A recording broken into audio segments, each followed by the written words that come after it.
Shalom jemaat Tuhan. Shalom. Puji syukur kita masih diberikan kesempatan sampai saat ini. Kita masih bisa berkumpul bersama-sama. Kita sama-sama memuji Tuhan, menyembah Tuhan. Sebelum itu, saya undang kita semua untuk bangkit berdiri. Kita akan sama-sama membaca pengakuan iman GBI. Mari kita baca bersama-sama 3, 2, 1. Aku percaya bahwa Alkitab adalah firman Allah, Allah yang Esa itu Tritunggal adanya. Yesus yang lahir, mati, bangkit, naik ke surga adalah juru selamat, pengantara kita, dan raja segala raja. Manusia berdosa harus bertobat dan beriman agar diampuni, dibenarkan dan dilahirkan baru, lalu dibaptis secara salam dan hidup suci. Bahasa roh adalah tanda awal baptisan Roh Kudus. Gereja melakukan perjamuan kudus dan meyakini kesembuhan ilahi. Tuhan Yesus akan datang kembali, ada kebangkitan tubuh, kerajaan 1000 tahun, hukuman kekal, dan hidup yang kekal. Kita tetap bangkit berdiri, mari kita tundukkan kepala, kita satu dalam doa, kita berdoa. Terima kasih Tuhan Yesus, kebaikan-Mu, kasih setia-Mu, selalu kami rasakan dalam kehidupan kami. Tak henti-hentinya kami mengucap syukur karena kami punya Tuhan Yesus yang luar biasa dalam hidup kami. Terima kasih Tuhan, terima kasih Bapa yang baik. Kami akan menyembah Engkau Tuhan, naikkan setiap hati kami Tuhan. Berikan penyembahan kami naik-naik di hadirat-Mu Tuhan. Berkati setiap hati kami Tuhan, Kau tilik setiap hati kami Tuhan. Terima kasih Tuhan Yesus, ini doa kami di dalam nama Tuhan Yesus kami berdoa, haleluya, amin. Silakan duduk kembali jemaat Tuhan.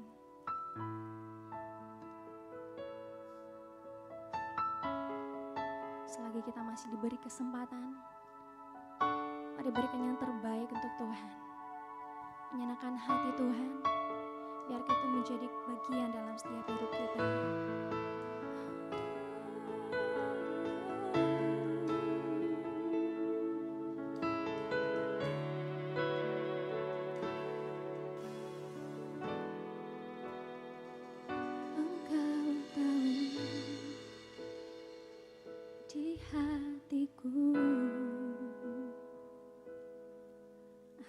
Sejuta rindu untuk selalu bersamamu, Yesusku.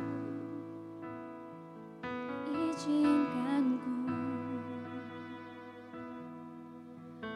menyenangkan hatimu lewat nyanyian hatiku. Biarkanlah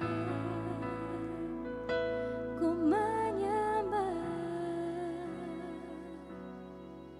walau tak dengan puisi yang indah. Biarkanlah ku menyembah, memberikan hati ini ku bersandar dengan penuh kasih sayang. Biarkan Tuhan aku menyembah. Yang mau menyembah Tuhan beri sorak-sorak kemuliaan, tepuk tangan yang dahsyat bagi Tuhan Yesus itu. Engkau tahu di hatiku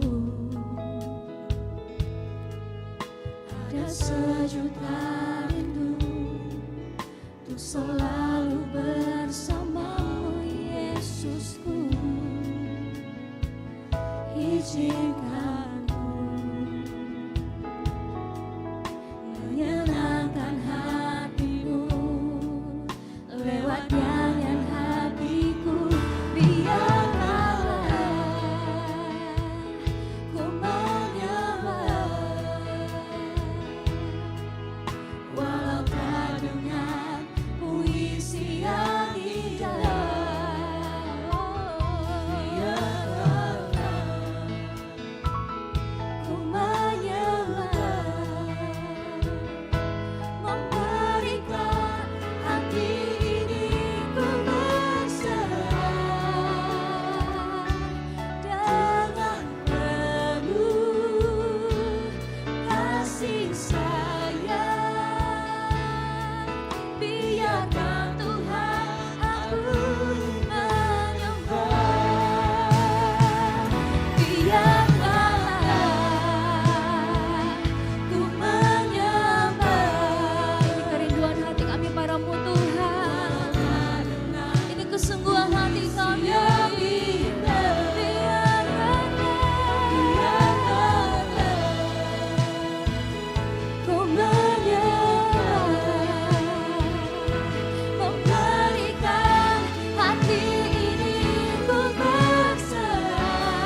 selalu bersamanya. Yesus, Yesus.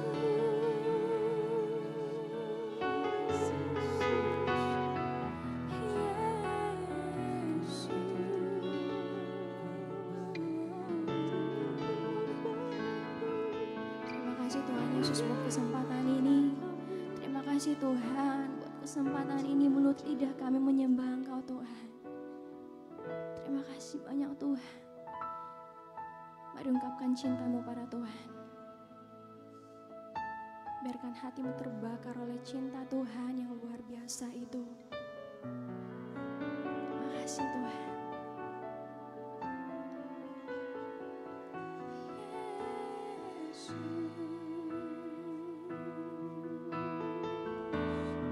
Ini setiap hati kami Tuhan. Biarkanlah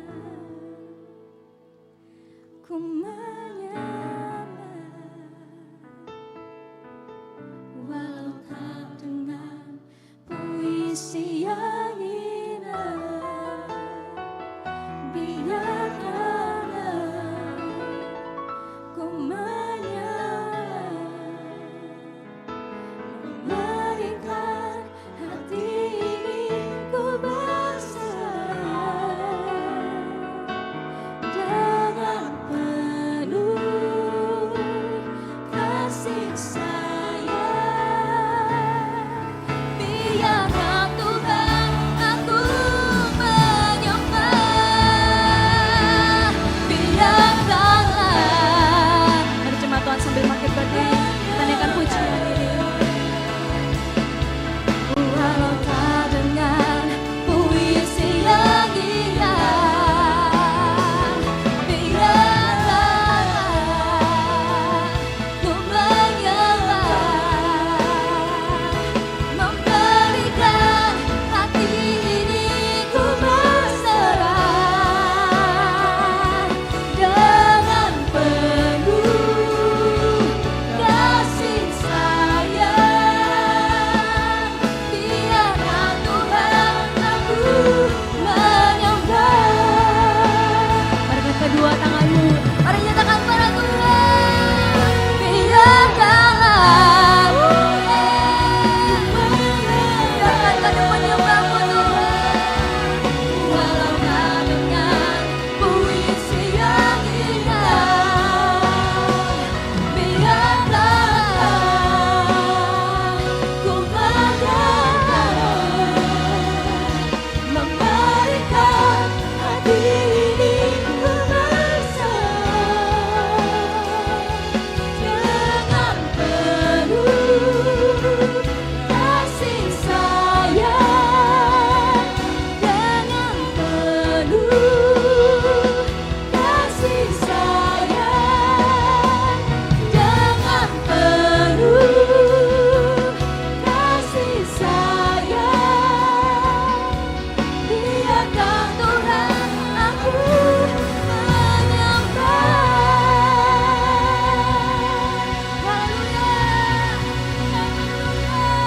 Haleluya, haleluya.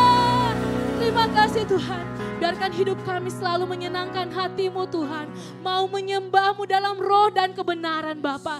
Terima kasih buat lawatan-Mu Bapa. Pada saat ini Tuhan kami mau lebih lagi bersorak, memuji, melompat, memuliakan nama Tuhan di tempat ini. Mari jemaat Tuhan, setiap kita yang rindu melompat bagi nama Tuhan, sama-sama katakan amin. Puji nama Tuhan. Engkau Allah yang besar dalam hidup kami Bapa. Haleluya.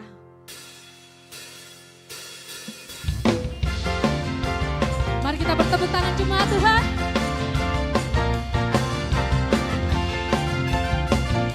Haleluya. Mari sama-sama katakan. Allah kita besar, ya sungguh amat besar. Amin. Dia memiliki kuasa besar, Dia besar. Haleluya. Segala sesuatu tercipta, tiada mustahil bagi Dia. Ku miliki Allah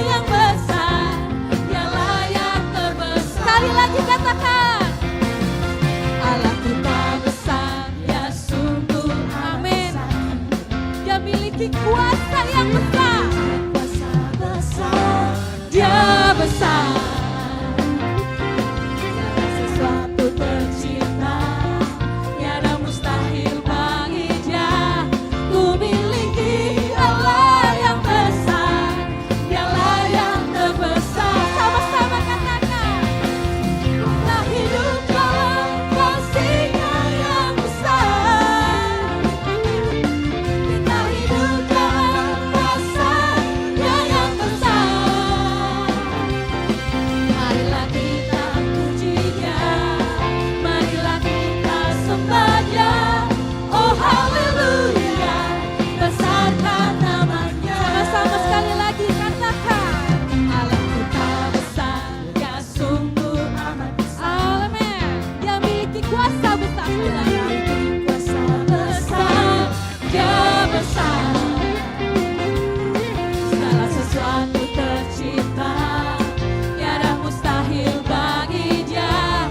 Ku miliki Allah yang besar, Dialah yang lebih sungguh. Jemaat Tuhan katakan, kita hidup dalam kasih-Nya yang besar. Kita hidup dalam kuasa-Nya yang besar. Mari kita sembah Dia, mari kita puji Dia.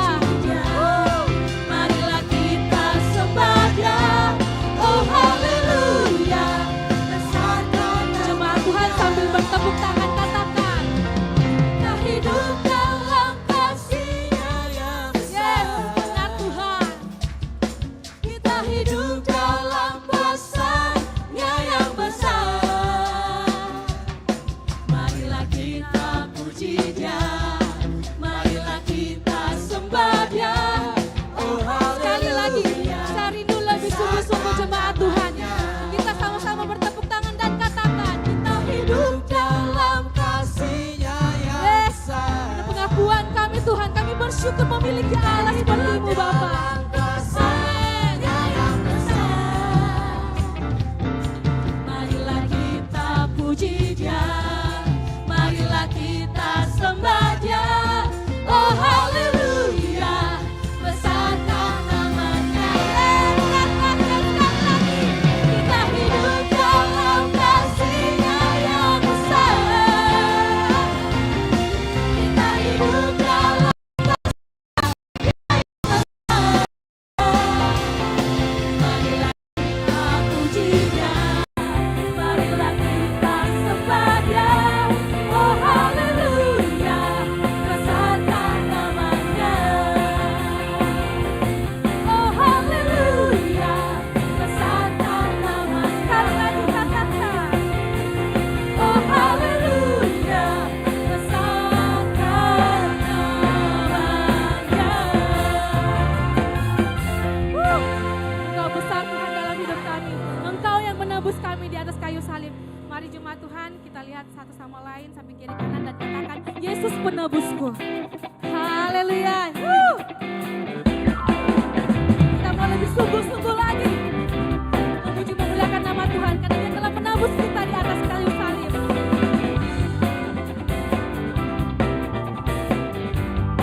Shalom jemaat Tuhan.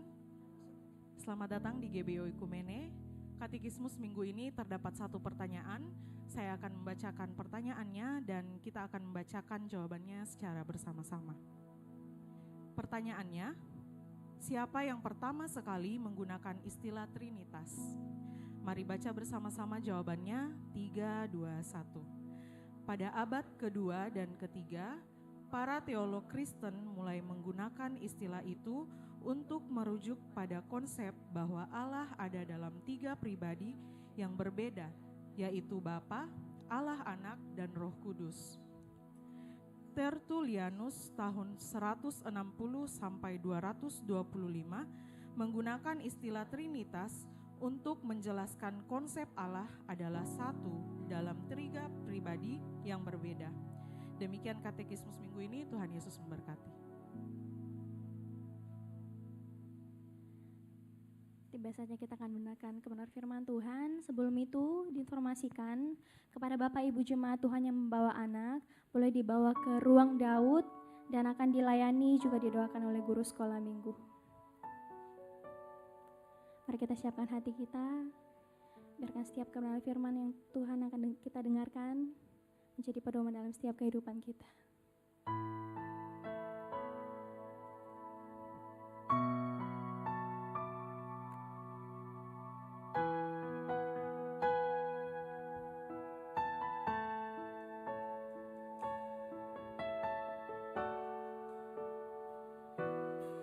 Waktu kecil kita merindukan Natal, hadiah yang indah dan menawan, namun tak menyadari seorang bayi telah lahir, bawa keselamatan untuk manusia. Karena kita dia menderita, karena kita dia disalibkan, agar dunia yang hilang diselamatkan dari hukuman kekal. Sekali jemaat Tuhan, dengan sekuat hatimu katakan, waktu pun berlalu dan kita pun tahu anugerah yang besar dari Bapa yang relakan anaknya disiksa disalibkan di bukit Kalvari karena kasih. Karena kita dia menderita, karena kita dia disalibkan, agar dunia yang hilang diselamatkan dari hukuman kekal. Cuma Tuhan saja katakan, karena kita.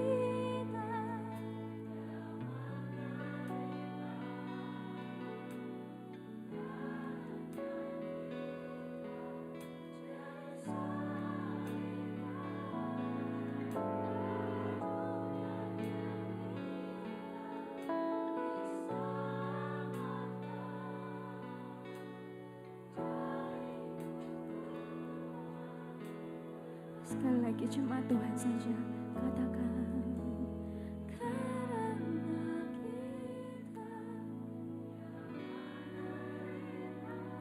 Karena kuasa salib Tuhan, kita masih ada sampai saat ini.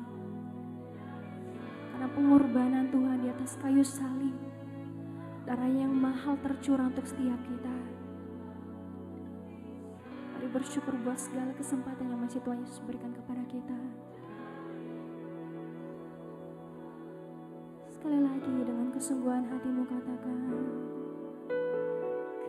Karena kita dia menderita. Karena kita dia disalibkan. Agar dunia yang hilang diselamatkan. Sambil bangkit berdiri, berjemaat makin menaikkan pujian.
Di surga kami mengucap syukur buat pagi hari ini. Kami masih diberi kesempatan memuji dan memuliakan nama Tuhan. Kami yakin Tuhan, pujian kami lahir dari hati kami. Dan Kau berkenan dan Kau bertahta di atas segala pujian penyembahan kami. Kami yakin saat Engkau bertahta di atas pujian penyembahan kami, damai sejahtera turun, sukacita turun, kesembuhan turun. Dan berkat Tuhan turun melimpah dalam kehidupan kami. Tiba saatnya kami mau duduk diam mendengarkan firman Tuhan. Tuhan tolong setiap kami, urapi setiap kami yang ada di ruangan ini dari depan hingga ke belakang. Sehingga saat firman Tuhan disampaikan, Roh Kudus menerjemahkan kami. Sehingga kami pagi hari ini berasa mengetahui bahwa Tuhan berbicara kepada setiap pribadi demi pribadi. Kami yakin dan percaya melalui firman Tuhan ini kami dikuatkan, kami dibenarkan. Kami dikembalikan kepada jalan yang benar. Kami diingatkan kembali bahwa kami berfokus pada Kristus di tempat ini. Terima kasih Tuhan Yesus. Terima kasih. Ini menjadi doa kami. Kami siap mendengarkan firman Tuhan. Kami siapkan hati kami, telinga kami, pendengaran kami, mata kami, fokus kami. Terima kasih Tuhan, ini menjadi doa kami. Di dalam nama Tuhan Yesus Kristus yang siap mendengarkan firman Tuhan. Boleh sama-sama katakan amin. Baik, silakan duduk.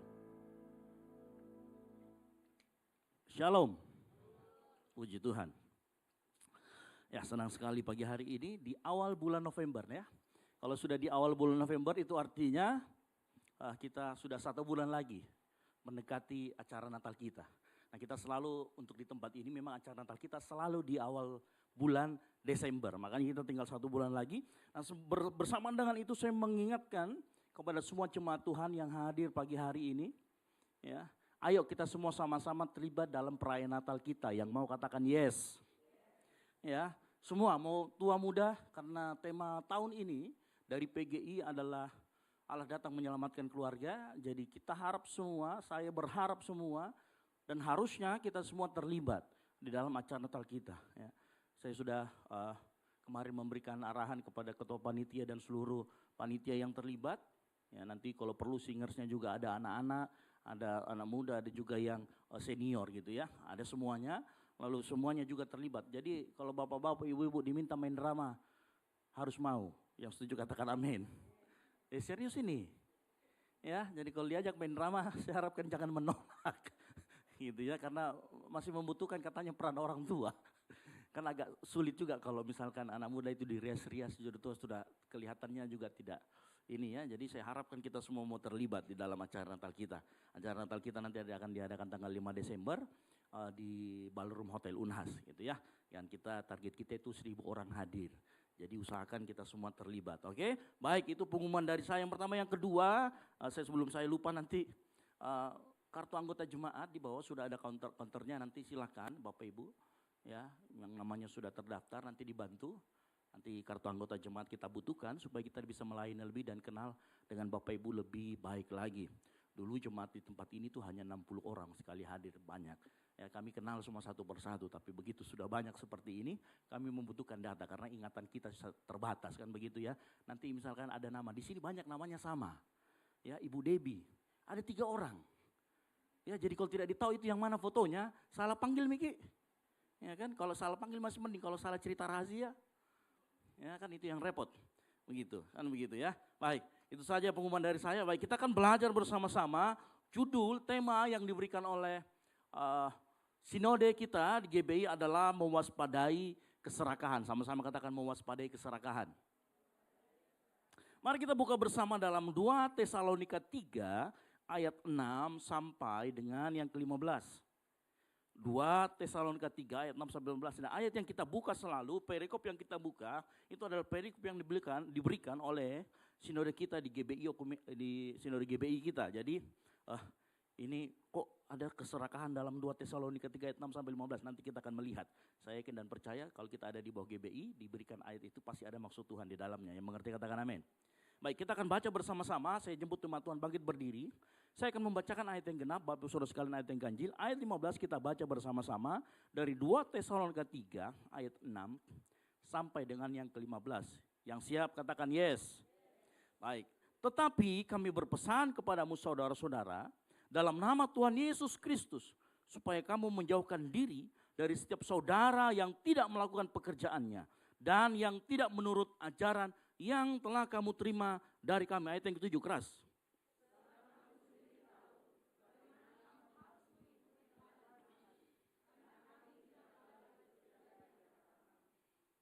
Dan tidak makan roti orang dengan percuma. Tetapi kami berusaha dan berjerih payah siang malam supaya jangan menjadi beban bagi siapapun di antara kamu. 9.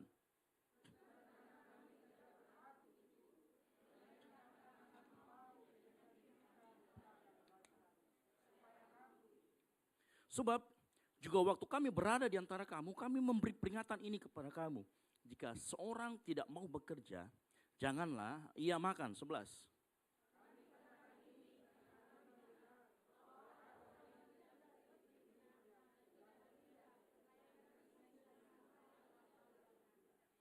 Orang-orang yang demikian kami peringati dan nasihati dalam Tuhan Yesus Kristus, supaya mereka tetap tenang melakukan pekerjaannya. Dan dengan demikian makan makanannya sendiri. 13.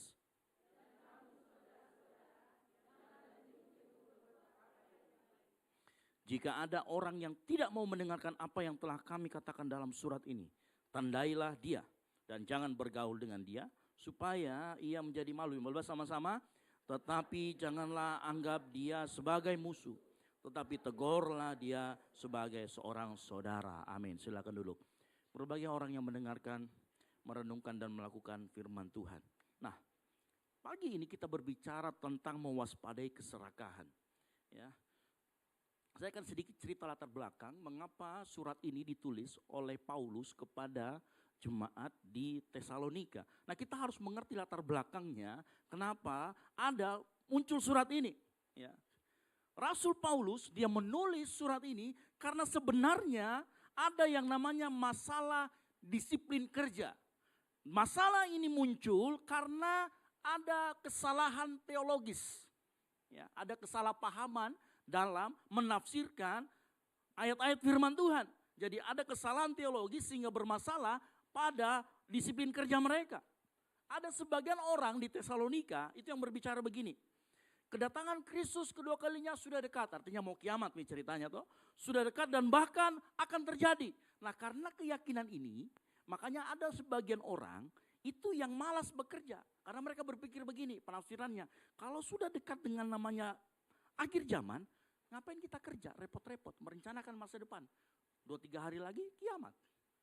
Bapak Ibu ingat dulu, setiap kali ada sekte sesat di Indonesia yang katakan nanti tanggal 12, bulan 12, 2012 kiamat, masih ingat ya? Ya masih ingat ya. Waktu itu orang semua jual rumahnya. Dan ngapain? Mereka kumpul-kumpul saja, ya lalu kemudian jual segala macam, tidak kerja. Bahkan mereka keluar dari pekerjaannya. Nah ini juga terjadi, ini sebenarnya sudah lama terjadi di dalam jemaat Tesalonika, itu sudah terjadi. Akhirnya apa? Mereka karena pemahaman teologinya salah, menjadi malas. Tidak tertib hidupnya. Tidak melakukan pekerjaannya. Mereka menolak mencari nafkah karena berkata bahwa sedikit lagi nih mau kiamat, sedikit lagi. Bahkan mereka dikatakan sibuk dengan hal tidak berguna. Ya. Bergosip, mencampuri urusan orang lain. Ngajak orang juga begitu. Ngapain kamu kerja? Mending kita ayolah. Kita mending santai-santai, sudah mau kiamat ini. Ya ngapain, kita nikmati saja, kita bertekuk lutut di hadapan Tuhan. Pokoknya lakukan aktivitas-aktivitas rohani. Ya. Jadi kehidupan orang yang begini, itu menjadi sebuah parasit dalam komunitas. Ya, mereka waktu itu ada komunitas, mereka menjadi parasit. Ya. Karena dia membebani saudara-saudara seiman yang pemahamannya benar. Ada saudara-saudara iman yang masih bekerja keras, menuntut kasih. Ya. Betul, mereka masih bekerja keras, tetapi ada orang yang hidupnya parasit karena salah pemahamannya. Sehingga mereka kemudian hidup dalam komunitas, membebani komunitas, menuntut banyak sekali dari komunitas, bahkan minta bantuan sama komunitas, tapi hidupnya nggak bertanggung jawab. Nah, orang-orang yang seperti ini waktu itu mengancam keberlangsungan dari komunitas itu sendiri. Ya kalau kita punya tanaman, ada parasitnya, tanaman itu bisa tumbuh dengan sehat atau tidak? Tidak mungkin bisa tumbuh dengan sehat. Karena ada benalu, ada parasit yang menyedot semua gizi-gizinya, semua yang dibutuhkan oleh komunitas itu. Nah orang-orang itu muncul, itulah kenapa Paulus mengingatkan kembali. Sebenarnya waktu Paulus tinggal bersama mereka, ini sudah muncul. Paulus sudah ingatkan. Tapi ternyata waktu Paulus menulis surat ini muncul lagi. Sehingga Paulus mengingatkan lagi. Nah mungkin kita bertanya pagi hari ini, apa hubungannya dengan yang serakah ini? Ya, nah kita pelan-pelan. Ya.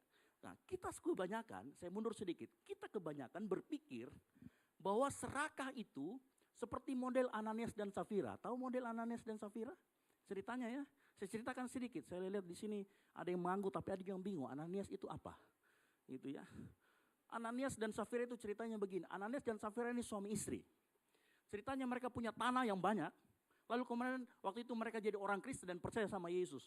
Orang waktu itu mereka menjual sebagian miliknya lalu kemudian ditaruh di kaki Rasul untuk kemudian mereka bisa menikmati bersama. Nah mereka jualkan punyanya, tetapi apa yang mereka lakukan sama Ananias dan Safira? Dia simpan dulu sebagian, baru dia ngomong sama Petrus, Petrus ini hasil penjualan tanah kami, diserahkan. Petrus ngomong gini, kamu mencoba membohongi Tuhan. Kamu sehari ini karena kamu membohongi Tuhan. Nah, ini kenapa dia simpan sebagian dulu baru dia kasih ke Petrus. Baru dia ngomong ini semuanya. Petrus bilang, kalau kamu tidak kasih ke kita tidak apa-apa, itu juga tetap milikmu. Tapi kenapa kamu mencobai Tuhan? Kenapa dia bersikap seperti ini? Karena sebenarnya ada sebuah akar yang namanya serakah dalam diri Ananias. Dia simpan dulu sebagiannya untuk dirinya baru dia kasih ke orang. Ya, kemudian dia mencoba berbohong. Makanya salah satu manifestasi dari serakah itu adalah suka berbohong. Kenapa dia harus simpan punyanya? Apa yang terjadi waktu dia bilang itu langsung dia bilang karena kamu membohongi Tuhan saat ini juga Tuhan ambil nyawa. Dia ambil nyawanya sama Tuhan. Langsung gelepak jatuh.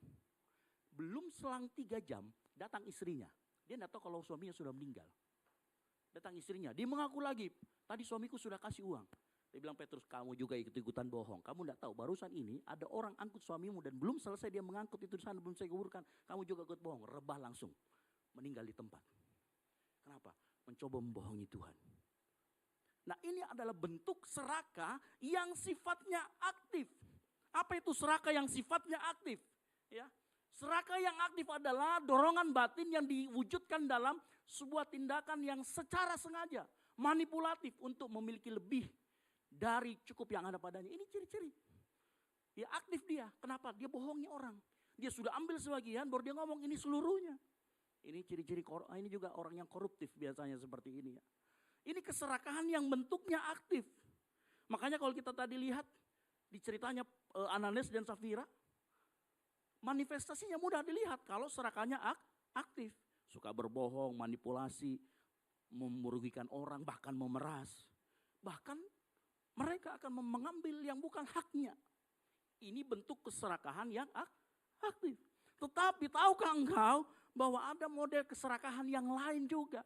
Model yang keserakahan yang sifatnya pasif. Sama-sama katakan pasif.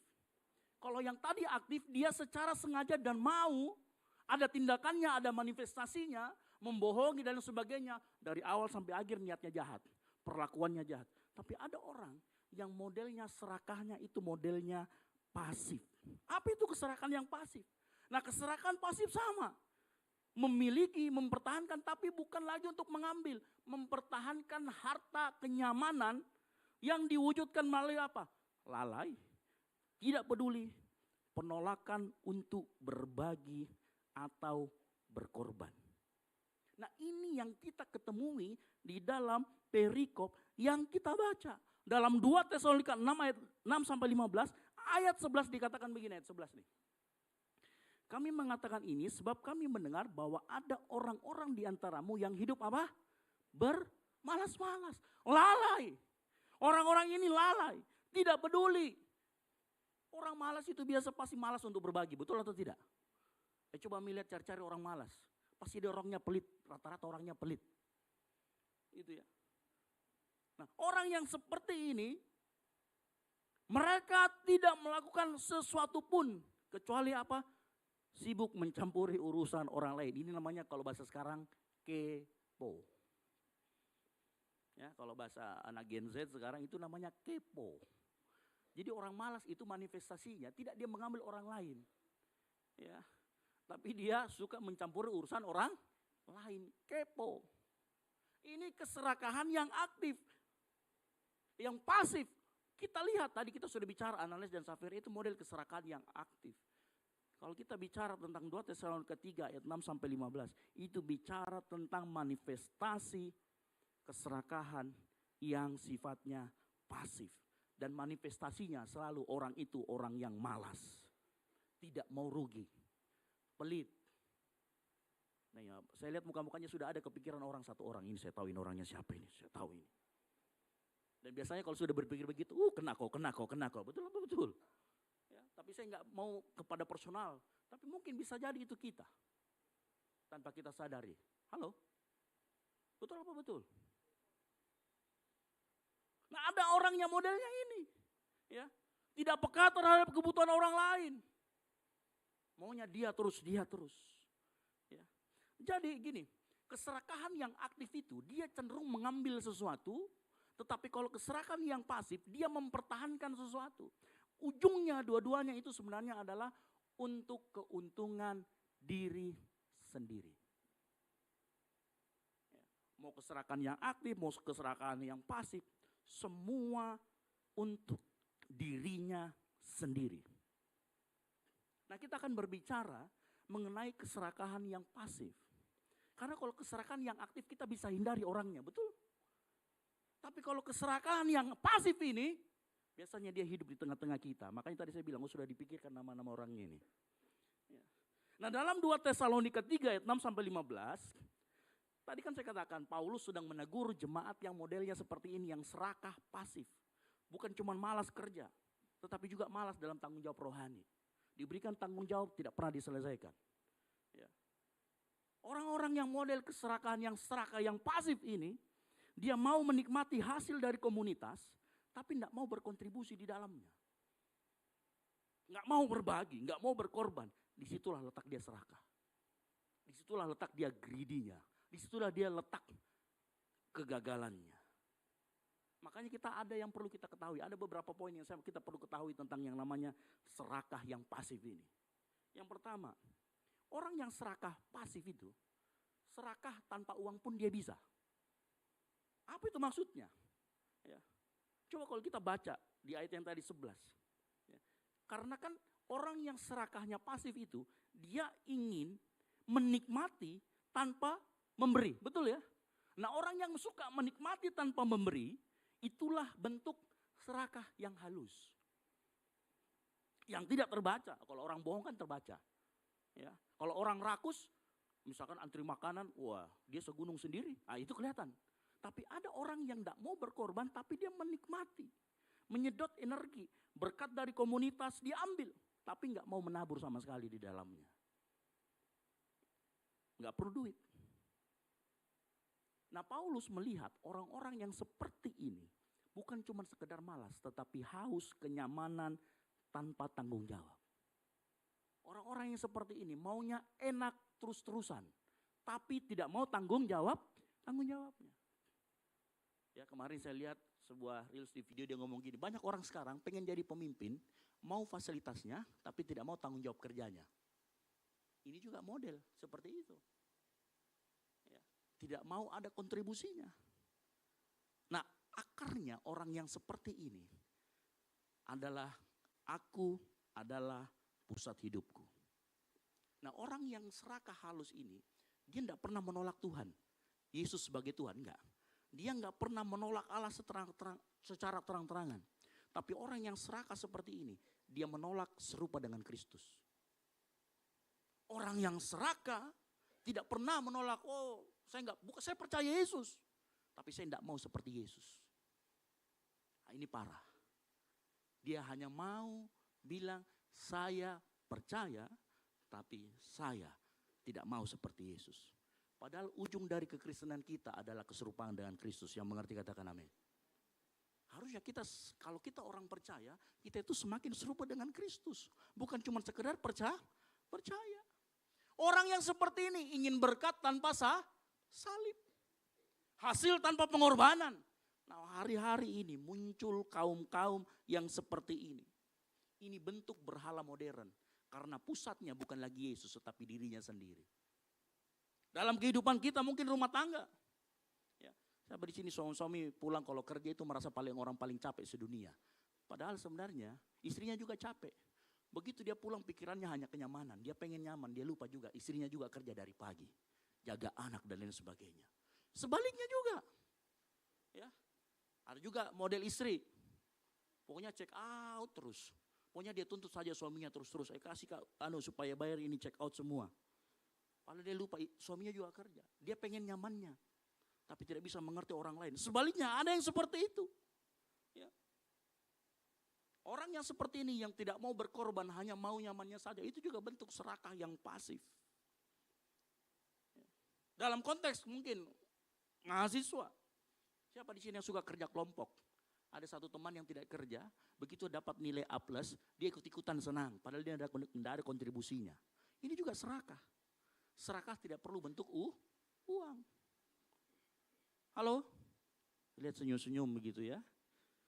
Itu. Ada yang modelnya seperti itu. Ya, saya waktu kuliah itu menarik. Kuliah beberapa hari ini teman-teman ya karena saya termasuk orang yang jadi di angkatan saya di S2 saya tertua kedua. Ada satu yang tua 6 tahun di atas saya. Gitu, ini fosil banget begitu ceritanya ya. Yang kalau diperas lagi itu sudah jadi minyak bumi. Gitu ya, kedua saya gitu ya. Jadi kalau kami duduk bersebelahan itu dibilang begini, satunya profesor, satunya doktorandes. Gitu ya, menyamar jadi mahasiswa katanya begitu.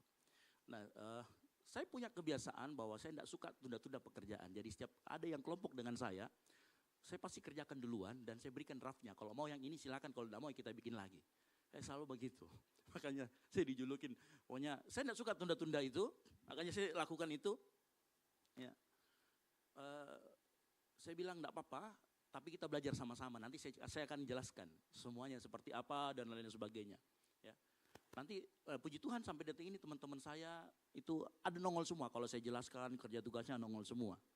Ya. Tapi saya tahu ada di kelompok lain, gosip-gosip dengar-dengar. Katanya kalau kerja tugas, tidak ada dikerjakan. Bahkan untuk presentasi saja dia cuma 1 lembar. Itu pun dibaca sama dia. Begitu nampak nilai A-nya plus, oh dia senang, ikut-ikutan. Ada yang model begitu. Ya. Kalau saya kebalikannya, saya suka mengerjakannya semua. Gitu ya. Nah ada, makanya serakah itu tidak harus bentuknya uang. Ada yang lain. Ada juga orang yang serakah pada perhatian dan status. Makanya di ayat ke-11 dikatakan begini sama Paulus. Mereka suka ikut campuri urusan orang lain. Kenapa dia suka ikut campuri urusan orang lain? Supaya bisa dikata. Supaya bisa wih jago, hebat. Ingin dianggap penting. Makanya orang yang dianggap penting itu biasa. Orang yang suka campuri urusan kita, dia ingin merasa supaya penting. Betul apa betul? Nah model serakah ini, itu dia serakah pada perhatian dan status. Orang yang seperti ini dia haus sorotan, makanya dia harus mencampuri urusan orang lain. Dia haus sorotan loh ya, bukan haus kebenaran. Makanya dia gampang aja ngomong, di sebelah sini ngomong apa, di sebelah sana ngomong apa, akhirnya berantem. Itu yang dibilang sama Paulus, akhirnya dia memecah belah komunitas. Ya. Saya berdoa di tempat kita tidak ada orang-orang yang seperti itu. Ya, kalau ada cepat-cepat bertobat. Ada yang seperti itu. Ya. Nah keserakahan model seperti ini, dia nggak ngomong juga tentang uang. Dia ngomong tentang pengakuan sosial karena dia ingin dianggap penting. Orang ini ingin nama baik, dipandang, tetapi tidak punya karakter, tidak pengen punya karakter seperti Kristus. Makanya Paulus sebutkan tadi, orang-orang ini sibuk dengan hal-hal tidak berguna. Nah model seperti ini, dia berhalanya adalah berhala identitas. Karena dia ingin diakui. Ya. Siapa di sini ada grup WhatsApp keluarga? Biasanya kalau dalam grup WhatsApp keluarga itu, kalau ada masalah, kan berkomen-komen tiba-tiba. Tiba-tiba ada satu biasanya, dia komennya betul di atas, tapi tiba-tiba di bawah. Contoh seperti saya sudah pensiun begini-begini. Dulu itu saya ceritakan keluarganya. Ya, padahal semuanya masalahnya cuma sedikit dibahas 1 kalimat. Hendaklah saling memaafkan. Contoh saya dulu disakiti, dia lebih banyak cerita tentang dirinya. Ada di grup keluarga seperti itu. Senyum-senyum ini semua ada saya lihat ya. Yang dia ceritakan bukan solusinya. Yang diceritakan pencapaiannya dan kebanggaannya. Halo? Ada yang begitu? Atau kita yang begitu di situ? Itu juga model serakah. Karena dia ingin dapat perhatian lebih dengan menceritakan pencapaiannya. Ya. Ada juga biasanya. Kalau kita di lingkungan mahasiswa, ada teman kita yang suka sekali mengkritik kita kalau kita bikin sesuatu. Tapi begitu disuruh, ya sudah kau lakukan. Dia lari tuh. Suka mengkritik tapi tidak mau terlibat. Nanti kalau seminar apa begitu, dia tanyanya paling banyak. Tapi gak pernah punya solusi. Ya. Sebenarnya dia ngapain? Dia mau dirinya diperhatikan. Dia mau dirinya diakui. Dia mau dirinya merasa penting. Dia gak rela kalau perhatiannya lari ke orang lain. Ini model serakah perhatian juga. Serakah akan pengakuan identitas. Ya. Yang terakhir ini yang paling bahaya. Ada yang serakah akan kasih karunia. Apa itu serakah akan kasih karunia? Ya, saya jelaskan sedikit. Nah orang yang serakah dengan kasih karunia, dia menganggap kasih karunia Tuhan itu sebagai sesuatu yang murahan. Nah modelnya itu kalau dalam bahasa teologisnya salah satunya itu hyper grace. Ya. Kasih yang murahan. Anugerah yang diberikan yang sebenarnya harganya mahal, tapi dia tidak merasa harus bertobat. Dia nggak merasa harus perubahan hidup. Nah biasanya orang ini selalu ngomong begini, Tuhan itu kan mengasihi kita. Tuhan itu kan selalu mengampuni kita. Makanya di otaknya, di pikirannya, saya bebas berbuat dosa. Karena konsekuensinya sudah Tuhan tanggung, jadi saya bebas. Dia tidak merasa perlu bertanggung jawab. Dalam dirinya dia tidak pernah mau untuk berubah. Dia tahu dia harus berubah, tapi dia tidak pernah mau berubah. Tahu dengan mau beda ya. Ada orang yang modelnya seperti ini. Ini dia serakah akan kasih karunia. Dia merasa bahwa kasih karunia Tuhan, kematian Tuhan Yesus di kayu salib, itu sebuah lisensi untuk berbuat dosa. Dan ini yang paling licik di antara semuanya. Karena kenapa? Dia memakai kasih sebagai tameng untuk menutupi kemalasannya. Dia memakai kasih untuk menutupi dosa-dosanya. Dia memakai kasih untuk menutupi keserakahannya. Nah, keserakahan yang semacam ini, dia membajak anugerah Tuhan. Dia bilang karena Allah baik, makanya aku bebas malas. Nah, kalau di komunitas, ya biasanya orang-orang yang seperti ini dia akan selalu tahu, iya saya berdosa sekali Kak. Saya tahu saya berdosa, saya tahu saya begini. Tapi itu susah Kak saya berubah. Saya mau kasih tahu, penerimaan Tuhan harusnya memicu engkau untuk berubah. Halo? Kalau penerimaan Tuhan, penerimaan komunitas tidak memacu engkau untuk berubah, maka sebenarnya di situ engkau sedang melakukan keserakahan secara pasif dan itu berbahaya. Makanya kalau orang yang seperti ini tuh kalau dalam komunitas, kalau dia ditegur biasanya jawabannya begini. Respon yang pertama dia bilang begini, ditegur, jangan kok begitu, enggak boleh orang serakah, enggak boleh orang malas-malasan. Dia bilang apa? Enggak boleh orang menghakimi bos. Kan Tuhan itu baik, jangan menghakimi. Komunitas itu saling mengasihi, harus saling menerima. Harus kau terima dan dukung keabadiannya Ada yang modelnya begitu. Ini model orang yang licik. Dia bilang ini kelemahanku, harus kalian terima apa adanya. Tapi hidupnya tidak pernah mau berubah. Sebenarnya dia belum pernah merasakan kasih karunia. Dia hanya menjadikan itu tameng, tapi kasih karunia tidak pernah dia rasakan dalam hatinya. Ada yang model juga. Biasanya kalau ditegur juga begitu, model kedua ada. Iya saja, mendengar tapi tidak pernah berubah dan tidak pernah punya usaha berubah. Yang satu dia serang balik kita, yang satu dia diam-diam. Kita sampai berbusa-busa bilangnya tidak mau dengar juga. Ada yang model seperti itu. Dan dari kesemuanya, akarnya adalah self-center. Akarnya adalah berhala diri sendiri. Nah, self-center itu bukan sekedar gejala, tapi benar-benar akar terdalam dari serakah. Karena kenapa? Yang menjadi tuan adalah dirinya sendiri, bukan Yesus lagi. Ini berbahaya. Mau di komunitas, mau dimanapun kita berada, di tempat kerja, di tempat kuliah. Ini semua berbahaya, bahkan di keluarga, ini semua berbahaya. Ingat, dalam keluarga yang menjadi pusat itu Kristus. Makanya dikatakan suami-suami, ya kasih istrimu seperti Tuhan mengasihi engkau. Fokusnya harus Tuhan dulu. Istri-istri hormati. Ya. Sebagaimana Yesus, gereja, hubungan gereja dengan Allah Bapa. Itu semua kembali kepada Tuhan.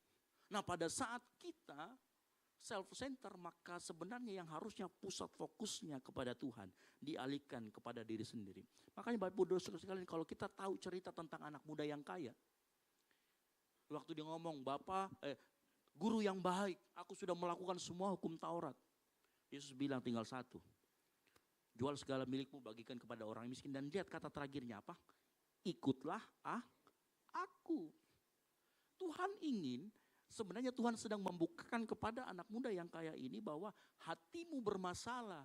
Kamu boleh melakukan aktivitas rohani, tetapi ternyata semuanya itu self-center. Karena waktu Tuhan Yesus berkata, ikutlah aku, dia ikut enggak? Dia tidak ikut, dia pergi dengan sedih. Kenapa? Karena pusat hatinya bukan Yesus. Pusat hatinya adalah dia sendiri. Waktu dia ngomong aku sudah melakukan, dia nyari apa? Dia nyari pengakuan sama Tuhan. Supaya Tuhan akui dia, wah kamu hebat. Dan memang Tuhan ngomong, kalau begitu tinggal satu lagi yang harus kau lakukan. Apa itu? Jual segala milikmu. Di situ terbuka hatinya. Terbuka kerak-keraknya, terbuka keserakahannya. Terbuka bahwa sebenarnya yang ada dalam hatinya itu bukan Tuhan, tetapi dirinya sendiri. Makanya aktivitas rohani, pelayanan kita tidak menjamin ternyata di hati kita yang bertata adalah Tuhan. Seringkali yang bertata di hati kita itu kadang ego kita. Diri sendiri, kemauan kita untuk diakui, berhala identitas. Makanya selalu dikatakan, ikutlah aku. Yesus ngomong begitu 2 kalimat terakhir di dalam Markus 10 ayat 21. Yesus mau saat kita ikut dia, fokusnya bukan dirimu tetapi Yesus. Yang mengerti katakan amin. Ya.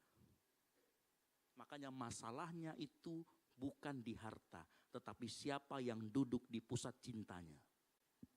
Keserakahan bukan soal kepemilikan, tapi arah hati kita yang sudah melenceng dari kebenaran firman Tuhan. Arah hati kita yang sudah melenceng, harusnya kita arahnya ke Tuhan, tetapi tidak lagi mengarah ke Yesus.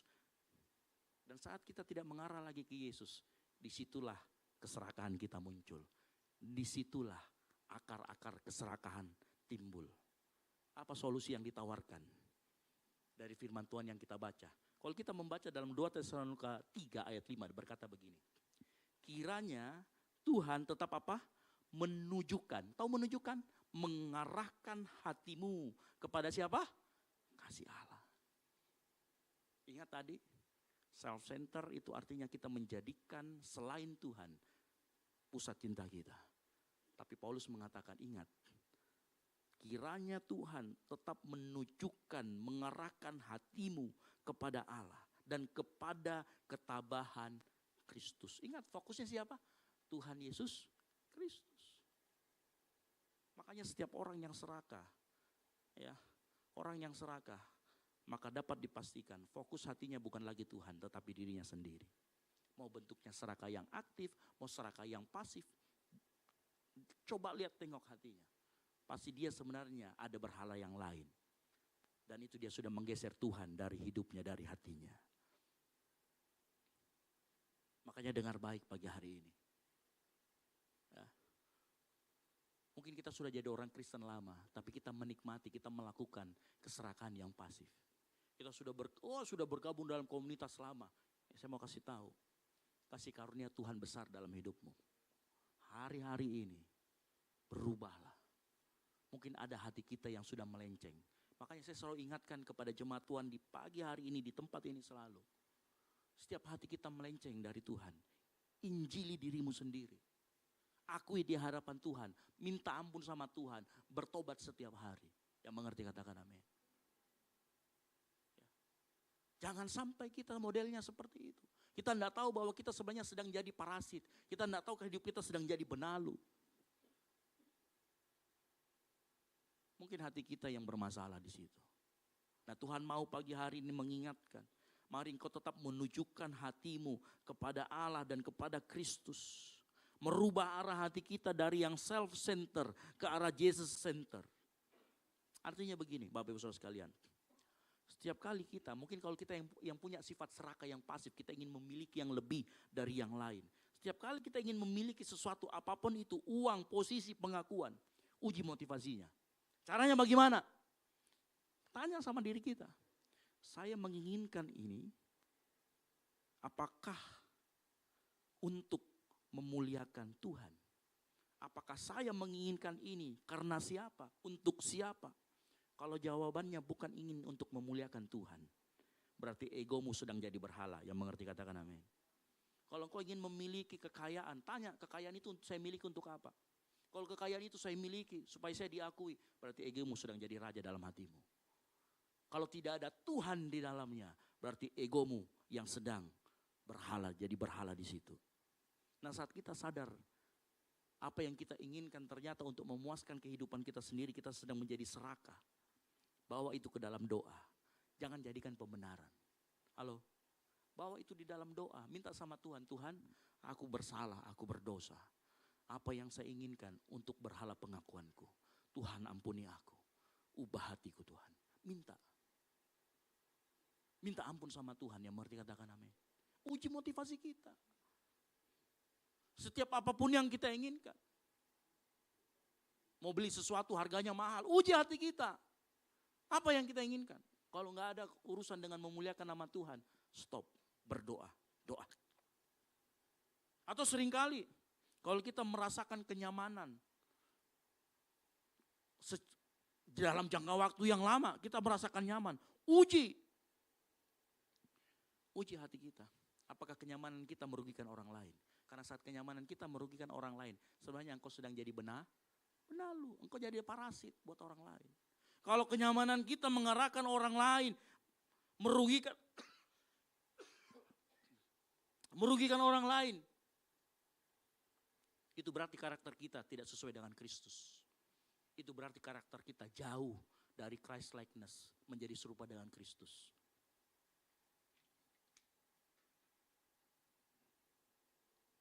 Karena kenapa?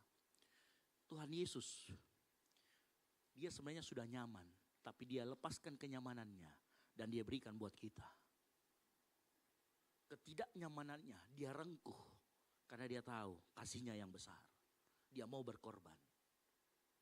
Makanya hari-hari ini kalau engkau nyaman, tapi di saat yang bersamaan engkau sedang sedot darahnya orang, bertobat cepat-cepat. Engkau tidak semakin serupa dengan Kristus, lebih serupa dengan Parakang. Tahu Parakang? Dracula. Tahu Dracula? Yang hisap darah. Itu ya. Jangan. Ya. Kalau Kristus, dia bukan menghisap darah, dia berikan darahnya untuk kita supaya kita hidup. Yang mengerti katakan amin. Itu namanya keserupaan. Jadi perhatikan kenyamananmu hari-hari ini. Apakah kenyamananmu merugikan orang lain? Apakah kenyamananmu menyedot darah komunitasmu? Apakah kenyamanan kita membuat orang lain menjadi menderita? Itu bukan semakin serupa dengan Kristus. Ya. Dengar baik-baik pagi hari ini. Firman Tuhan berkata dalam 1 Korintus 10 ayat 14. Karena itu saudara-saudaraku yang terkasih, jauhilah apa? Penyembahan berhala. Makanya Paulus menuliskan terhadap orang yang seperti ini, tandai, terus apa? Jauhi. Maksudnya apa? Tapi aneh ya, di bawahnya disuruh tegur sebagai saudara seiman. Artinya apa? Kemarin sewaktu saraba saya bilang begini, apa artinya ayat yang terakhir yang di ayat 15? Karena itu lucu buat kita ya. Coba kalau kita lihat baca di ayat 13, 14, 12. Jika ada orang yang tidak mau mendengarkan apa yang kami katakan dalam surat ini, tandai dia dan jangan bergaul dengan dia supaya ia menjadi malu. Tetapi janganlah anggap dia sebagai musuh, tetapi tegurlah dia sebagai seorang saudara. Aneh ya, dua ayat ini seolah-olah bertentangan. Tapi apa maksud ayat ini? Di saraba saya ngomong begini. Apa maksud ayat? Ayat ini maksudnya gini, kalau ada orang yang sifatnya benalu seperti ini, jangan jadikan dia ring satu kita. Oh, emang boleh Pak sekarang manusia boleh ada ring satu, ring dua? Boleh. Yesus itu pakai ring satu. Ring satunya siapa? Yakobus, Yohanes, Petrus. Lalu ring duanya siapa? 12 murid. Ring tiganya siapa? 70 murid. Ring empatnya 200 murid. Ada. Nah jangan dia jadikan dia sebagai orang di sekitar kita. Kenapa? Saya mau kasih orang yang seperti ini, dia akan hisap darahmu. Yang kau akan kelelahan. Ya. Boleh gak berteman? Boleh. Tapi jangan sampai dia mendekat, ada di sekitar kita, ada di lingkaran ring satu kita. Kenapa kan begini? Firman Tuhan berkata pergaulan yang buruk merusakkan kebiasaan yang baik. Nah itu berlaku sebaliknya. Kalau kita mengelilingi orang-orang sekitar kita dengan orang-orang yang baik, masa-masa depan kita juga akan baik. Karena kenapa? Kemungkinan besar kita akan tertular sama kebaikannya. Contoh, Bapak Ibu Saudara sekalian, kalau misalkan punya teman baik 4 orang, 2 di antaranya suka lari sore. Tiba-tiba 2 ngomong gini, ayo yuk kita lari sore. Yang 2-nya ini kemungkinan nolak atau tidak. Ikut juga lari sore. Kenapa? Karena kan teman baik. Ya, setelah mereka lari sore, siapa yang jadi sehat? 4-empatnya jadi sehat. Dari yang 2-nya tidak suka lari sore, jadi suka lari sore karena ada 2 yang ngajakin. Berlaku seperti itu. Nah maksud ayat itu begitu. Jangan jadikan dia inner circle kita. Berteman boleh, saat kita menegur, tegur dia sebagai seorang saudara. Menegur sebagai seorang saudara apa? Kita perhatikan kata-kata kita. Kita menegur supaya dia menjadi orang yang lebih baik. Bukan untuk memojokkan dia, bukan untuk menjatuhkan dia. Kita menegur supaya hidupnya semakin baik. Ya. Makanya sekali lagi saya beritahu, kalau ada orang di sekitar kita yang merasakan kenyamanan tetapi merugikan orang lain, tegur dia sebagai saudara yang mengerti katakan amin. Ya. Rindu dia, doakan dia supaya hidupnya berubah. Dan kalau kita yang hari-hari ini menjadi orang yang menyedot darah orang lain, kenyamanan kita ternyata merugikan orang lain. Dengar baik-baik, 1 Timotius 2 ayat 3 berkata, ikutlah menderita sebagai seorang prajurit yang baik dari Kristus Yesus. Panggilan kita ikut menderita. Itu artinya apa? Berani melepaskan kenyamananmu. Kalau kenyamanan kita merugikan orang lain, lepaskan kenyamanan kita. Nah, kalau kita sudah mengarahkan hati kita kepada Kristus, maka yang terjadi adalah pekerjaan kita akan menjadi ibadah, bukan kompetisi. Yang mengerti katakan amin. Kenapa? Orang yang punya self-center, maka dia mencapai itu supaya ingin diakui. Makanya dia berkompetisi dengan keras. Tetapi kalau orang yang mengerti bahwa pekerjaanmu akan menjadi ibadah, maka perspektifnya berubah, cara pandangnya berubah. Dia akan bilang, kalau orang yang self-center, aku harus sukses supaya dihargai. Tetapi orang yang dia hatinya sudah ada Yesus di dalamnya bertahta, dia akan ngomong, aku bekerja supaya nama Tuhan dihormati. Aku bekerja supaya nama Tuhan dimuliakan. Makanya dia tugas kecil pun dia akan lakukan sebagai bentuk pelayanan. Orang ini tahu yang disenangkan hanya satu, audien tunggal, namanya Yesus. Orang ini tahu Yesus itu bos kita. Bukan cuma sekedar atasan kita yang di dunia yang jadi bos kita, tetapi Yesus adalah bos yang harus kita senangkan. Kalau kita menempatkan Tuhan sebagai Jesus Center, sebagai pusat hati kita, maka kita akan bisa berkata, seperti 1 Korintus 10 ayat 31.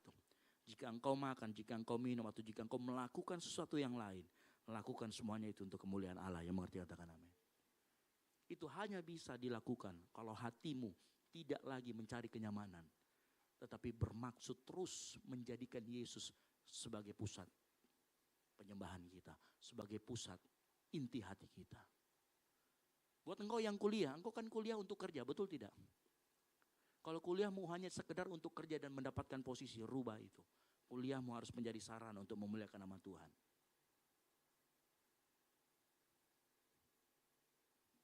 Dengan seperti itu, maka tugas sekecil apapun, tugas seringan, seberat apapun, engkau akan lakukan untuk kemuliaan nama Tuhan. Orang yang sudah mengarahkan hati kepada Kristus, dia akan dia akan memberi tanpa butuh dikagumi. Orang yang serakah, tadi apa? Haus akan penghargaan, makanya dia memberi harus dilihat orang. Dia mengerjakan sesuatu harus dipamerkan. Tetapi orang yang hatinya kepada Tuhan, dia akan memberi, tidak butuh dikagumi. Latih diri kita untuk memberi tanpa pamrih, menolong, berbagi waktu, mengalah, memberikan orang lain. Enggak perlu orang tahu. Belajar memberi, belajar mendahulukan Tuhan. Yang mengerti katakan amin. Salah satu kesalahan Ananias dan Safira yang nyata, waktu dia dapat uang dari penjualan tanah, dia ambil dulu untuk dirinya. Dia tidak mau dahulukan Tuhan dalam hidupnya. Waktu kita terima gaji, siapa yang pertama kita berikan? Gaji kita, istri kita. Saya puji Tuhan, ya, Maminya Dev selalu bilang begini, ya, karena dia juga bendahara gereja dan ini, dia bilang, kau sudah transfer perpuluhanmu? Oh iya, jadi setiap kali boleh dicek di rekening saya, bagi yang keluar pertama itu perpuluhan. Itu bentuk engkau mengutamakan Tuhan dalam hidupmu. Halo? Ya. Itu bentuk engkau melindungi dirimu dari yang namanya keserakahan. Mari kita belajar memberi tanpa butuh dikagumi. Belajar bersukacita dalam memberi, bukan bersukacita dalam memiliki. Karena dalam Kisah Para Rasul 20 ayat 35 berkata, dalam segala sesuatu yang telah kuberikan contoh kepadamu. Ayat terakhir, kalimat terakhir. Sebab Yesus sendiri telah mengatakan, adalah lebih berbahagia memberi daripada menerima. Saya mau kasih tahu, kadangkala kita terlalu nyaman untuk menerima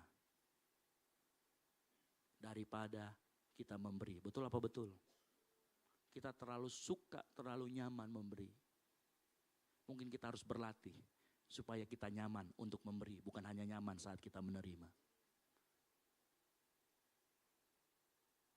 Kalau kita sudah belajar memuliakan Tuhan dari apa yang kita miliki, mengarahkan hati kepada Tuhan, maka orang itu akan hidup dalam ucapan syukur. Yang setuju katakan amin.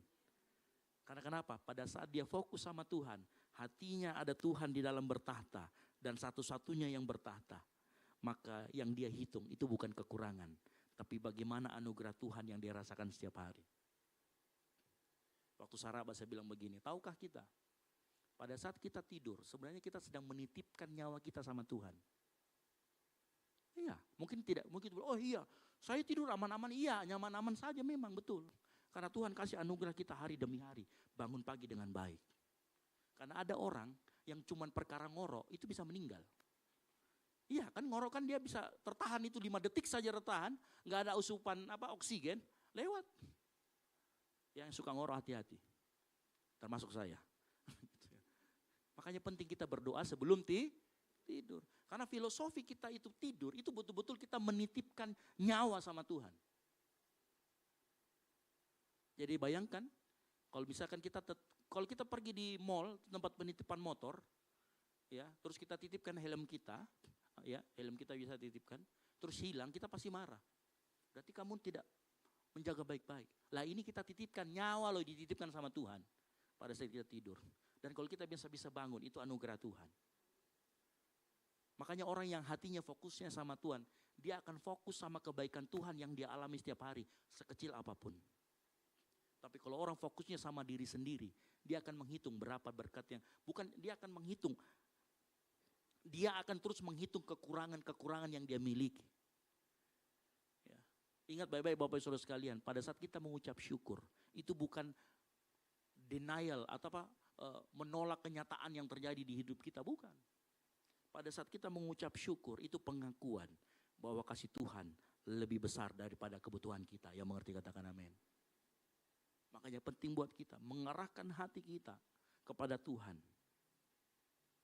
Supaya apa? Kita waspada terhadap keserakahan. Keserakahan tidak terlalu bentuknya aktif, tapi bisa juga pasif. Dan ini yang sering terjadi. Ya. Bisa jadi itu kita, bisa jadi itu saya. Makanya kita perlu bertobat setiap hari, yang mengerti katakan amin. Makanya keserakahan terakhir, pemain musik saya panggil ke depan, keserakahan padam ketika hati selalu mengarah kepada Yesus.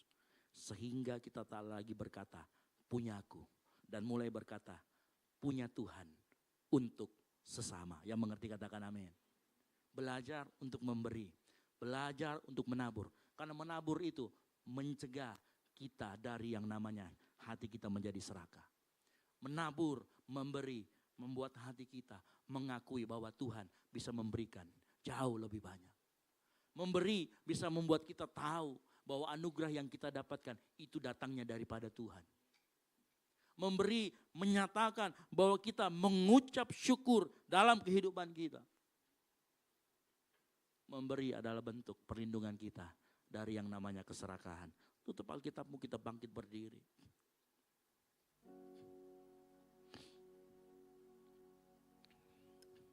Saya berdoa di setiap kita di tempat ini, yang hadir pagi hari ini. Dengar baik. Kalau kita melihat ada orang-orang yang bentuknya seperti ini, mungkin hari ini engkau ingat namanya, engkau boleh doakan. Kalau itu adalah kita sendiri, minta ampun di hadapan Tuhan. Lepaskan kenyamananmu. Rengkuh ketidaknyamanan itu untuk berkorban buat orang lain. Meskipun kita di situ harus memikul salib. Tapi kalau itu membuat orang lain, nama Tuhan dimuliakan, lakukan itu.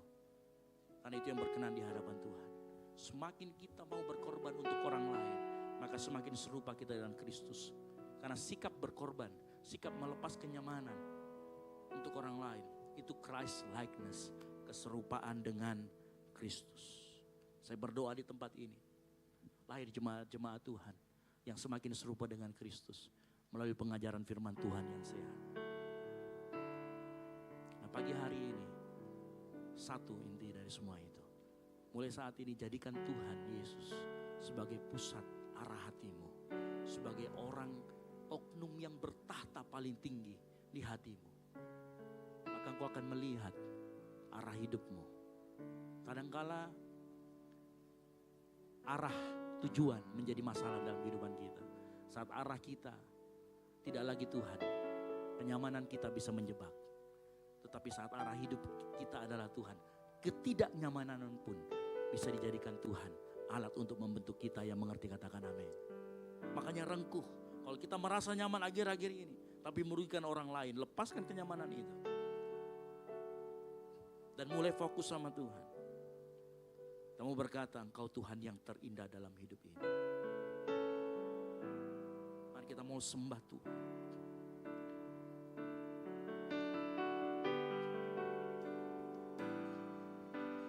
Kau yang terindah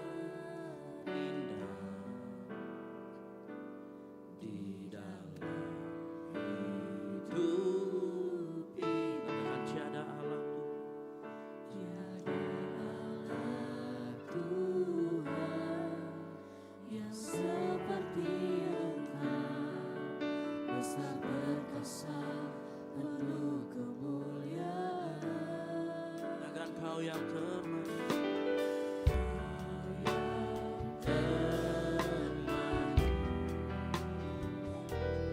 di dalam hidup ini. Katakan lebih dari segalanya, besar kasih setiamu kepadaku. Katakan ku sembah Kau, sembah Kau ya Allahku, ku tinggikan namamu selalu. Tiada luput tak berteru. Menyembah Yesus Tuhan Raja. Katakan ku sembah Kau, ku sembah Kau ya Allahku, ku tinggikan namamu selalu. Tiada luput tak berteru. Menyembah Yesus Tuhan Raja. Kita sama-sama introspeksi diri kita pagi hari ini. Jangan sampai kita melakukan serakah yang pasif ini. Karena ini yang diingatkan pagi hari ini melalui firman Tuhan. Karena kita menjadi orang yang tidak bertanggung jawab terhadap kenyamanan yang Tuhan sudah berikan. Kita menjadi orang yang tidak bertanggung jawab terhadap kasih karunia yang Tuhan sudah berikan. Dan kalau itu kita lakukan, minta ampun sama Tuhan. Dan mulai arahkan hati kita kepada Tuhan satu-satunya yang kita sembah, Yesus yang kita sembah. Kita mau lihat, setiap kali kita memandang Tuhan, setiap kali kita memandang Yesus, maka kita mau katakan, Kau yang paling terindah dalam hidup kami.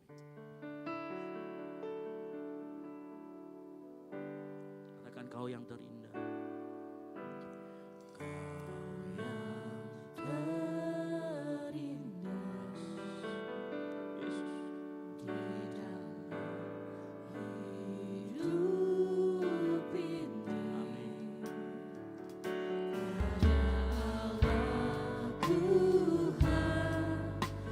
Seperti Engkau, besar perkasa penuh kemuliaan.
Semua lidah akan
jadikan Tuhan yang sudah berkorban 2000 tahun lalu untuk engkau dan saya sebagai pusat penyembahan kita, sebagai pusat tahta di hati kita, sehingga keserakahan bisa padam dalam kehidupan kita. Kita mau yang darinya self-center menjadi Jesus-center dalam kehidupan kita. Dan pagi hari ini sebuah manifestasi mengingatkan bahwa Tuhan adalah pusat hidup kita adalah dengan memperingati tubuh dan darah Kristus, bersekutu dengan tubuh dan darah Kristus. Oleh karena itu, pagi hari ini, sebelum kita masuk dalam perjamuan kudus, mari kau mengaku dosamu. Mari kau minta ampun sama Tuhan. Sebelum kau bersekutu dengan tubuh dan darah Kristus. Karena firman Tuhan berkata, barang siapa makan tubuh dan darah Tuhan dengan cara yang tidak layak, ia berdosa terhadap tubuh dan darah Kristus. Oleh karena itu pagi hari ini saya beri kesempatan berbicara di hadapan Tuhan, minta ampun. Mungkin kita menyakiti orang-orang di sekitar kita, menyakiti istri kita, teman kita, saudara kita, suami kita, anak kita, orang tua kita. Mungkin kita menyakiti mereka, minta ampun sama Tuhan. Minta ampun. Minta ampun Tuhan setiap jemaat Tuhan di tempat ini. Layakan kami menerima tubuh dan darah Kristus. Ampuni setiap kesalahan kami yang kami lakukan kepada orang-orang terdekat kami, bahkan mungkin kepada orang yang tidak kami kenal di jalanan, saat kami berjalan, saat kami mengendarai motor. Ampuni kami Tuhan. Layakan setiap kami menerima tubuh dan darah Kristus. Dan kami yakin darah-Mu yang melayakkan kami. Minta ampun sama Tuhan, minta ampun, ngomong sama Tuhan. Ampuni aku Tuhan, ampuni. Dan persiapkan dirimu. Persiapkan dirimu untuk menerima tubuh dan darah Kristus. Persiapkan hatimu untuk mengingat apa yang Tuhan sudah lakukan dalam kehidupanmu. Persiapkan hatimu supaya Tuhan bertata di dalam hatimu.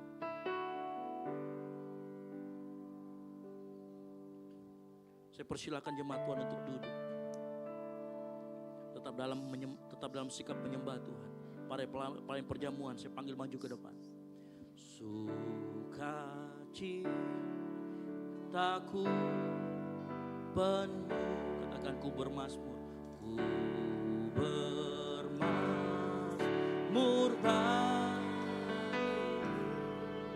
karena ku tahu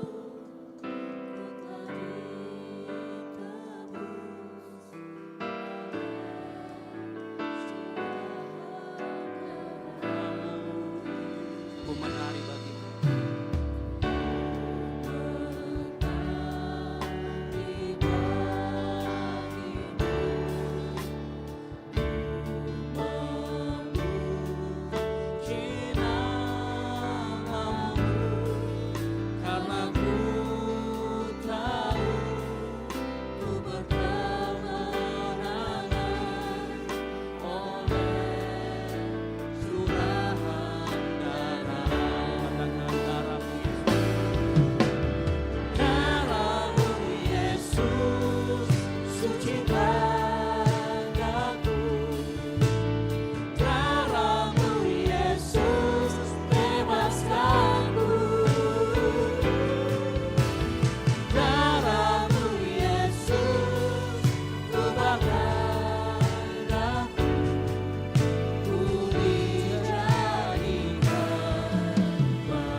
berkata-katawa sama-sama katakan.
Roti di tangan kita, angkat tinggi dari kepalamu dan dengarkan firman Tuhan. Sebab apa yang telah kuteruskan kepadamu telah aku terima dari Tuhan, bahwa Tuhan Yesus pada malam waktu ia diserahkan mengambil roti, dan sesudah itu ia mengucap syukur atasnya. Ia memecah-mecahkannya dan berkata, inilah tubuhku yang diserahkan bagi kamu. Perbuatlah ini menjadi peringatan akan aku. Percayakah kita, roti yang ada di tangan kita adalah bukti persekutuan kita dengan tubuh Kristus. Mari kita makan bersama-sama di dalam nama Tuhan Yesus Kristus.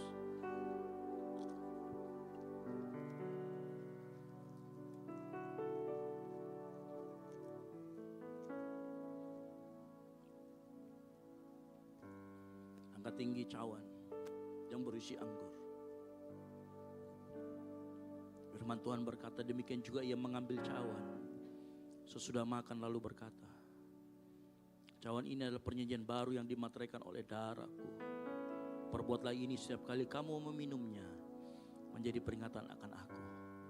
Percayakah kita, anggur yang ada di tangan kita yang berisi anggur ini adalah darah Kristus yang ditumpahkan untuk menghapus dosa-dosa kita. Mari kita minum bersama-sama di dalam nama Tuhan Yesus Kristus.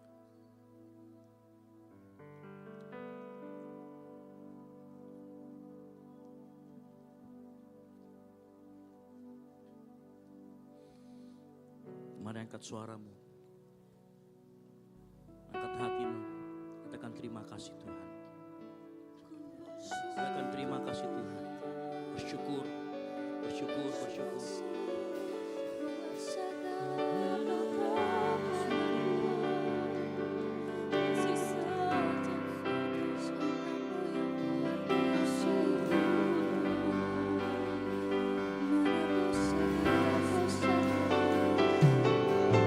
Angkat hatimu, bersyukur.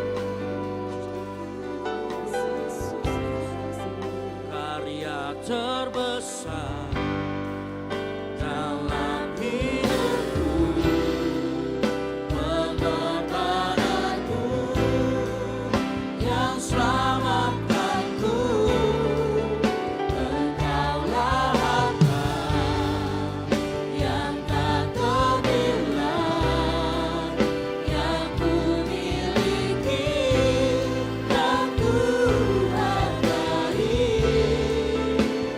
Yesus Engkau ku kagumi. Sama-sama angkat hatimu, sama katakan karya terbesar. Karya terbesar dalam hidupku, pengorbananmu yang selamatkanku. Engkaulah harta yang tak terbilang, yang ku miliki dan ku hargai. Yesus Engkau ku kagumi. Yesus Engkau, Yesus Engkau ku kagumi. Yesus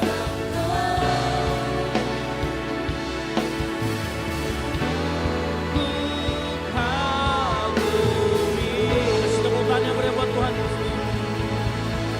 Amin, amin.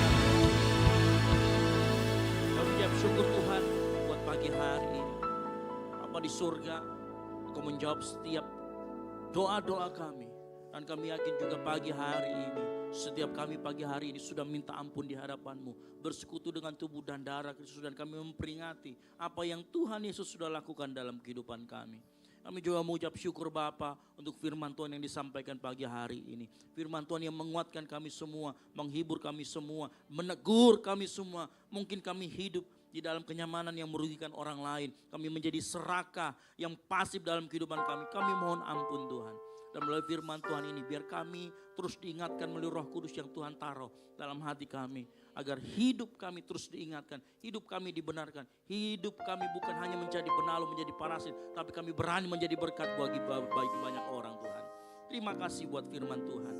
Biar firman Tuhan ini tidak lalu begitu saja, tetapi firman Tuhan itu terus ada dalam hati kami. Kami mau menjadi pelaku firman Tuhan. Kami menjaga firman Tuhan itu melalui kehidupan kami. Ini yang menjadi doa kami Tuhan, di dalam nama Tuhan Yesus Kristus, yang diberkati oleh firman Tuhan. Sama-sama katakan amin. Baik, silakan duduk.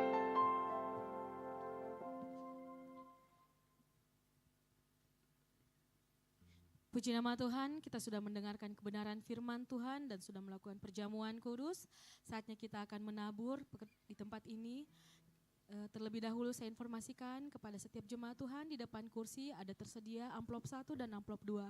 Amplop 1 di mana untuk operasional pastori dan amplop 2 adalah untuk kas gereja. Saya informasikan juga kepada jemaat Tuhan yang rindu untuk menabur di pekerjaan Tuhan Natal nanti. Kita masih ada formulir janji iman.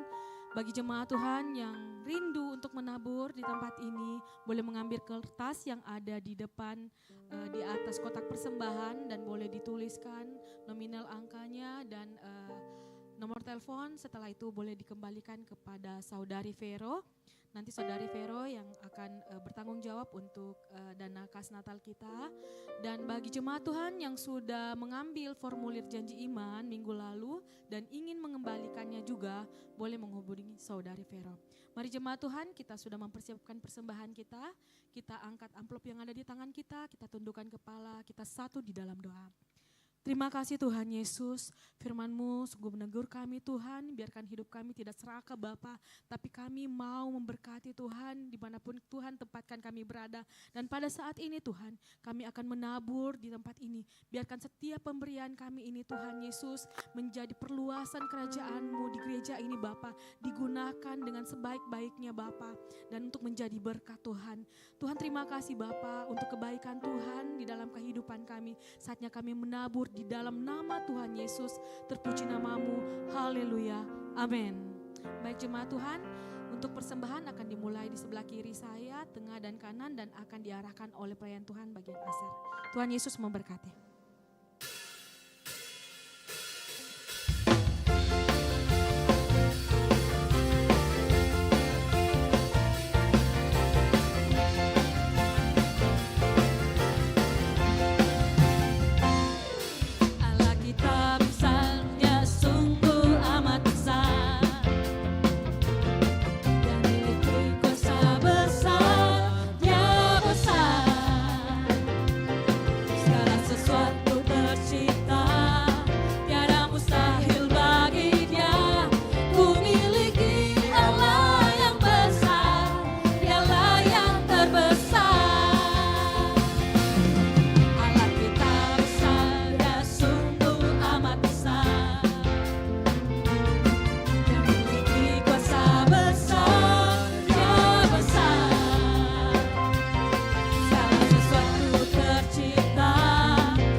Kita akan mendengarkan pengumuman sepekan untuk multimedia, saya persilakan.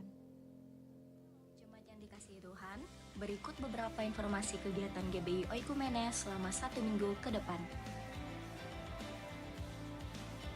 Bagi Bapak Ibu Jemaat Tuhan, mari bersekutu dan beribadah bersama pada ibadah musbah keluarga yang akan diadakan minggu ini. Berikut informasinya. Doa sarapan pagi bersama akan diadakan pada hari Sabtu pukul 5 pagi bertempat di gereja. Bapak Ibu Jemaat Tuhan juga dapat menyaksikannya secara online melalui live streaming YouTube GBI Oikumene. Doa pelayan dan puasa akan diadakan pada hari Sabtu pukul 6 sore bertempat di gereja. Gladi bersih untuk ibadah raya pertama akan diadakan pada hari Sabtu pukul 7 malam, ibadah raya 2 pada hari Minggu pukul setengah 3 sore, dan gladi bersih untuk ibadah raya ketiga akan diadakan pada hari Sabtu pukul 10 pagi. Ibadah raya Minggu diadakan sebanyak 3 kali, yaitu pukul 9 pagi, pukul setengah 5 sore, dan pukul 7 malam. Ibadah raya yang pertama dan yang kedua akan disertai ibadah anak sekolah minggu. Ibadah-ibadah ini dapat disaksikan secara online melalui live YouTube GBI Oikumene. Bagi saudara-saudari yang ingin mendapatkan dukungan doa, silakan menghubungi nomor berikut. Pondok Daud akan diadakan setiap hari Selasa dan Jumat pukul 3 sore bertempat di ruang sekolah minggu. Bagi jemaat Tuhan yang berkerinduan untuk didoakan, silakan mengisi form pokok doa yang telah disiapkan. Mari tetap saling menopang dalam doa-doa kita kepada Tuhan. Bagi saudara-saudari yang membutuhkan layanan konseling, penyerahan anak, dan pernikahan, silakan menghubungi nomor berikut. Baptisan akan diadakan pada minggu terakhir setiap 3 bulan sekali. Bagi saudara sekalian yang membutuhkan layanan baptisan, silakan menghubungi nomor berikut. Persembahan persepuluhan dan persembahan lainnya dapat ditransfer melalui rekening BCA dengan nomor 7993 111777 atas nama GBI Oikumene. Jangan lupa untuk mencantumkan keterangan untuk setiap persembahan yang diberikan. Perpuluhan yang jemaat Tuhan berikan akan digunakan seluruhnya untuk pekerjaan Tuhan di tempat ini dan akan dilaporkan secara periodik serta terbuka kepada jemaat Tuhan sekalian. Bagi Bapak Ibu jemaat Tuhan dan saudara sekalian yang rindu untuk melayani Tuhan, silakan mengisi formulir dengan cara scan barcode berikut atau menghubungi nomor berikut. Mari memakai waktu dan talenta yang Tuhan beri bagi kemuliaan namanya. GBI Oikumene mengucapkan selamat ulang tahun bagi jemaat Tuhan yang ulang tahun sepanjang bulan ini. Kasih, sukacita, dan penyertaan Tuhan melimpah bagi jemaat Tuhan sekalian. GBI Oikumene BTP mengucapkan selamat kepada jemaat Tuhan yang telah lulus dan meraih gelar sarjana. Sukses selalu dan Tuhan Yesus menyertai setiap langkah ke depannya. Demikian informasi mengenai kegiatan GBI Oikumene selama sepekan. Selamat hari Minggu, Tuhan Yesus memberkati. Baik, puji Tuhan, Shalom. Shalom. Senang sekali bisa bertemu dengan Bapak Ibu di tempat ini. Izinkan saya menyampaikan beberapa tambahan pengumuman buat kita semua. Yang pertama saya ucapkan selamat datang buat jemaat Tuhan yang baru pertama kali hadir di gereja ini. Mungkin kita belum saling mengenal, jadi mungkin merasa diri masih sendirian, belum ada keluarga di tempat ini. Tapi percayalah di minggu yang akan datang kita sudah menemukan keluarga di tempat ini, amin. Puji Tuhan. Di kiri kanan saudara sekalian ada pelayan asar, mereka membawa lembaran formulir untuk yang baru pertama kali hadir. Jangan ragu untuk mengambil dan mengisinya. Setelah itu kita isi lalu kembalikan nanti setelah kita keluar dari pintu gereja karena akan ditukarkan dengan souvenir yang telah disediakan dari gereja. Dan selanjutnya bagi Bapak Ibu kita juga masih ada Pondok Daud. Jadi Bapak Ibu yang rindu untuk didoakan, punya pergumulan atau apapun yang ingin didoakan, silakan minta lembaran pokok doanya untuk diisi. Kemudian nanti dikembalikan kepada para pelayan yang bertugas juga. Bisa juga langsung kepada Pastor Ezra. Nanti akan didoakan pada hari Selasa dan hari Jumat di tempat ini pukul 3 sore. Jemaat Tuhan yang mau bergabung juga berdoa bersama juga boleh datang ke tempat ini pada hari Selasa dan hari Jumat pukul 3 sore. Selanjutnya saya infokan mengenai Natal kita tanggal 5 Desember nanti. Jadi dana, berhubung saya koordinator dana, jadi saya infokan dana yang terkumpul untuk Natal kita. Kebutuhan Natal kita itu targetnya 150 juta dan yang sudah terkumpul saat ini yaitu 90 juta. Mari kita kasih tepuk tangan buat Tuhan kita. Nah, 90 juta ini yang sudah ada di luar dari 19 juta janji iman yang belum terbayarkan. Dan selanjutnya 90 juta ini telah ada pengeluaran sebesar 20 juta, diantaranya DP sound system, lighting dan juga venue hotel kita. Jadi 90 juta sudah ada pengeluaran 20 juta, jadi ada dana di kita sebesar 70 juta 6.880.000. Itu yang ada sementara. Dan kita masih membutuhkan kurang lebih 50 juta. Jadi Bapak Ibu yang rindu untuk melayani, menabur buat pekerjaan Tuhan di Natal kita nanti bisa melalui janji iman, bisa juga yang mau minta proposalnya bisa minta ke saya. Dan nanti kita akan kumpulkan dananya, kita pergunakan sebaiknya untuk kebutuhan di Natal kita. Kalau Bapak Ibu bertanya janji iman itu sampai kapan?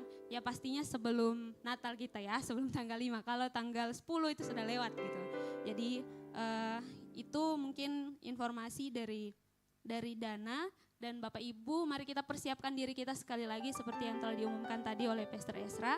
Mari kita persiapkan hidup kita untuk pelayanan di Natal karena kita membutuhkan orang tua juga di bagian drama, di bagian singers. Jadi mari kita persembahkan hidup kita gitu ya, kan setahun sekali di Natal ini gitu. Jadi mempersembahkan yang terbaik yang kita bisa berikan untuk Tuhan. Nah, selanjutnya Bapak Ibu yang berhari ulang tahun sepanjang bulan November. Jadi dari tanggal 1 sampai tanggal 30 November yang berhari ulang tahun bisa maju ke depan akan didoakan. Baik itu jemaat di tempat ini yang sudah beribadah, jemaat di tempat ini maupun yang baru pertama kali hadir juga silakan maju ke depan. Ya, yang baru ulang tahun sepanjang bulan November saya persilakan untuk maju ke depan. Lalu kemudian nanti akan didoakan dan menerima souvenir dari gereja. Ada yang namanya Ibu Novi gitu ya, Novianto, ya silakan maju ke depan. Itu pasti bulan November. Ada yang baru pertama kali hadir juga yang bulan November ulang tahunnya, silakan maju ke depan dengan kasih Kristus.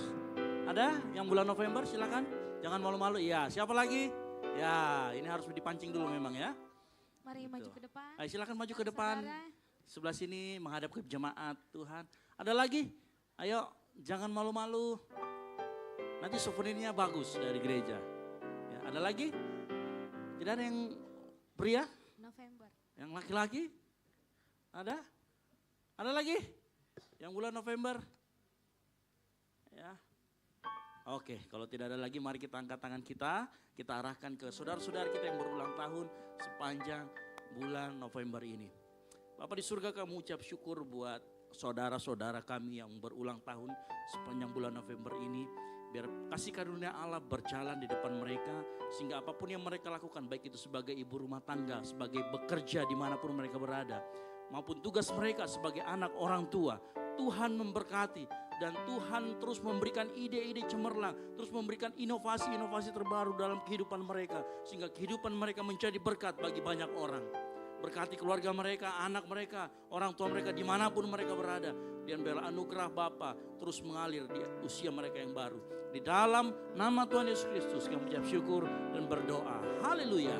Amin. Umur panjang di tangan kanan, di tangan kiri kekayaan dan kehormatan sampai selamanya. Umur panjang di tangan kanan, di tangan kiri kekayaan dan kehormatan sampai selamanya.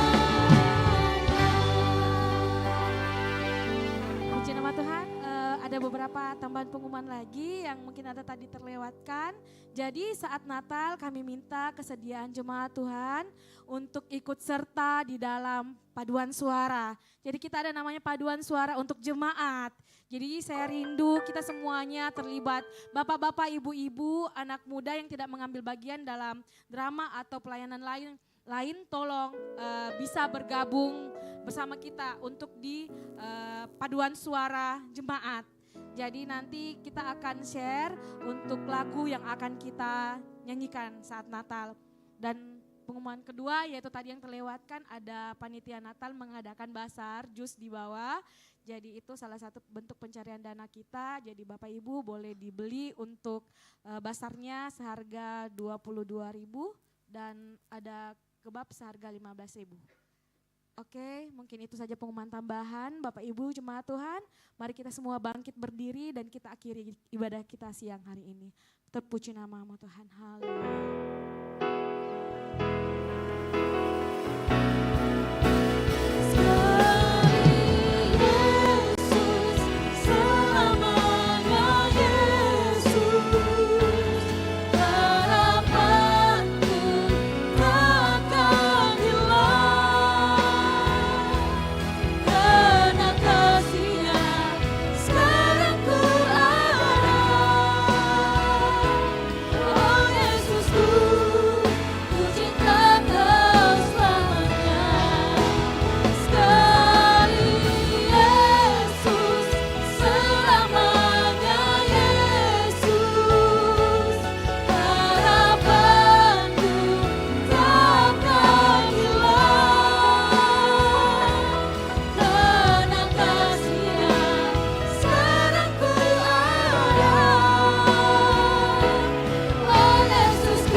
Inilah yang menjadi pengakuan kami di siang hari ini Tuhan.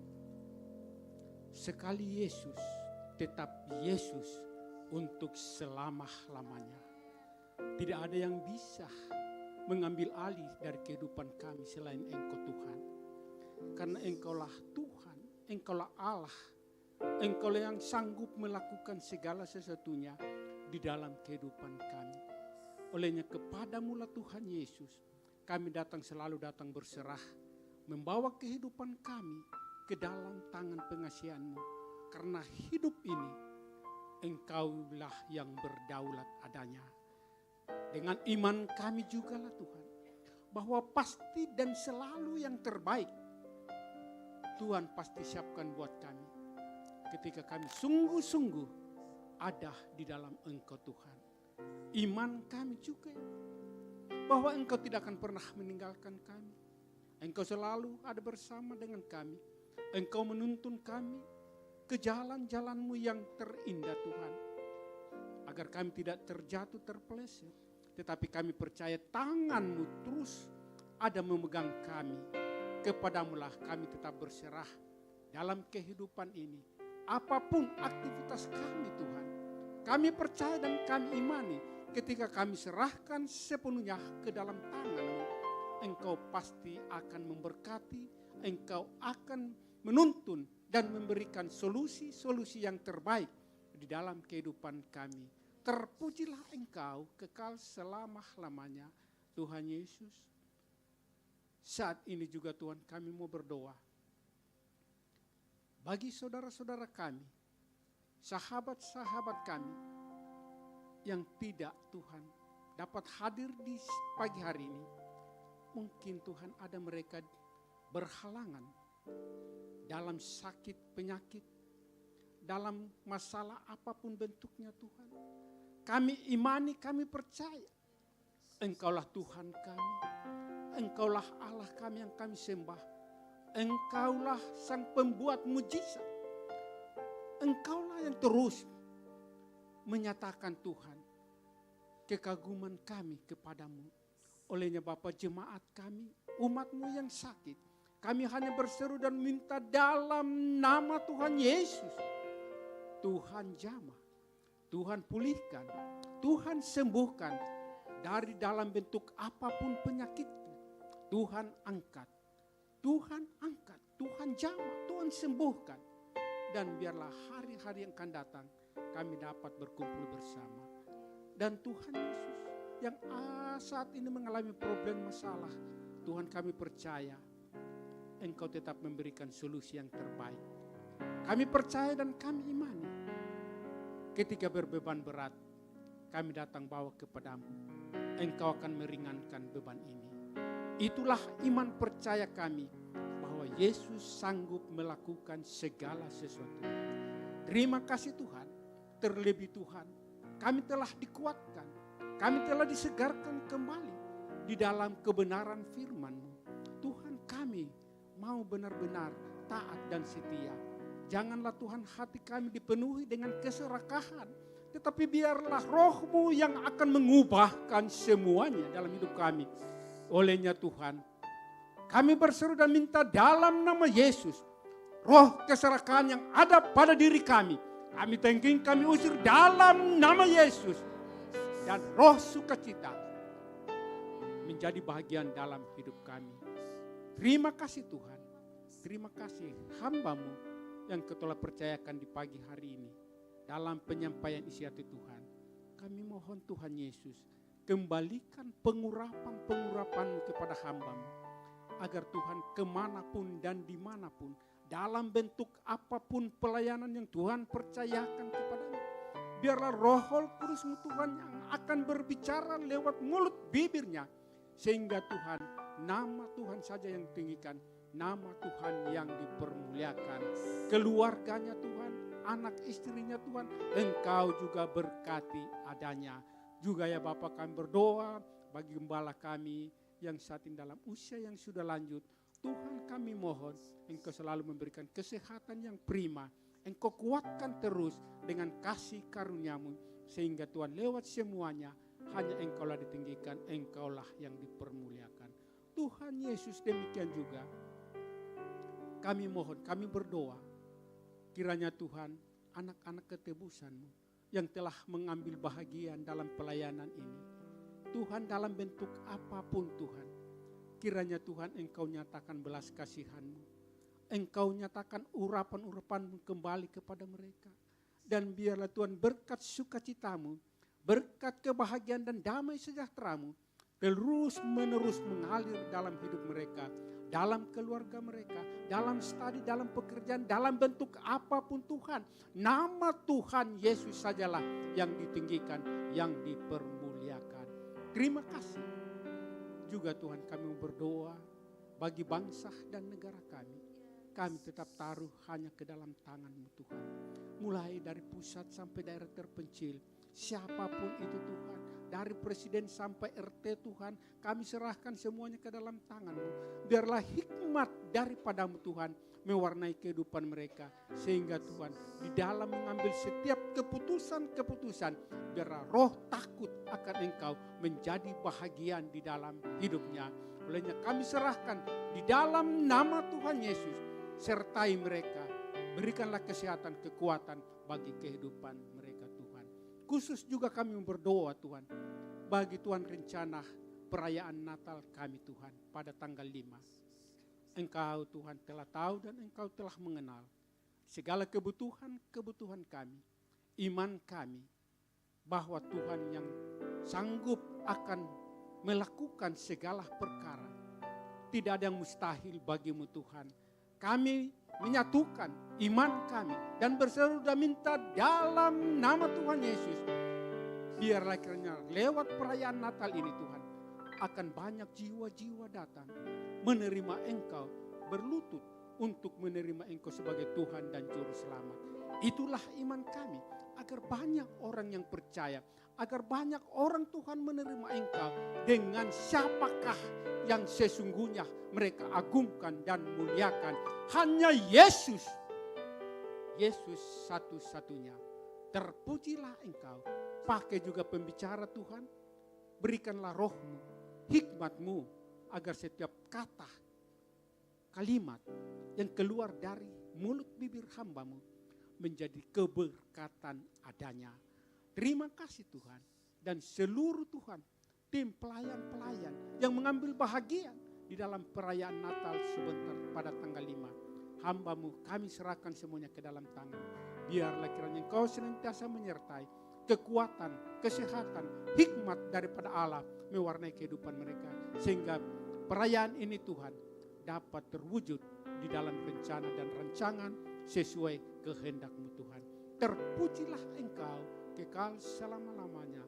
Terima kasih Tuhan. Sepanjang minggu ini Tuhan, seluruh aktivitas kami di dalam berjemaat, kami tetap serahkan semuanya ke dalam tangan Tuhan. Biarlah Tuhan yang mengambil alih. Tuhan yang akan mengatur setiap langkah-langkah kami bersama-sama. Apapun yang kami buat kerjakan, yang benar-benar sesuai dalam rencana Tuhan, kiranya Tuhan Engkau memberkati. Dan hasilnya pakai untuk memuji memuliakan akan nama-Mu. Terima kasih Tuhan. Inilah syukur doa kami yang kami naikkan hanya di dalam Kristus Yesus yang telah mengajar kami berdoa demikian. Bapa kami yang ada di surga, dikuduskanlah nama-Mu, datanglah kerajaan, jadilah kerajaan-Mu di bumi seperti di surga. Berikanlah kami pada hari ini makanan kami yang secukupnya, dan ampunilah kami akan kesalahan kami, seperti kami juga mengampuni orang yang bersalah kepada kami. Dan janganlah membawa kami ke dalam pencobaan, tetapi lepaskanlah kami daripada yang jahat. Karena Engkau yang mempunyai kerajaan, dan kuasa, dan kemuliaan, sampai selama-lamanya. Mari kita angkat kedua tangan kita, terima berkat dari Tuhan dan dengarkan firman Tuhan. Kuatkan dan teguhkan hatimu dengan sungguh-sungguh. Bertindaklah hati-hati sesuai dengan seluruh hukum firman Allah yang telah disampaikan kepadamu. Janganlah menyimpang ke kanan atau ke kiri supaya kau beruntung kemanapun kau pergi. Jangan kau lupa memperkatakan firman Tuhan ini. Renungkan itu siang dan malam supaya engkau beruntung dan perjalananmu berhasil. Oleh karena itu pulanglah dan jadilah garam dan terang sehingga Injil diberitakan melalui hidupmu. Dan biarlah anugerah dari Allah Bapa, keselamatan di dalam Kristus Yesus, dan penyertaan yang manis oleh Roh Kudus menyertai kita semua mulai dari saat ini sampai dengan Maranatha. Tuhan Yesus datang kembali menjemput kita semua di awan-awan permai. Bagi Dialah segala kemuliaan sampai selama-lamanya. Yang diberkati Tuhan, sama-sama katakan amin. Selamat hari Minggu, Tuhan Yesus memberkati, dan silakan mengambil saat teduh sejenak.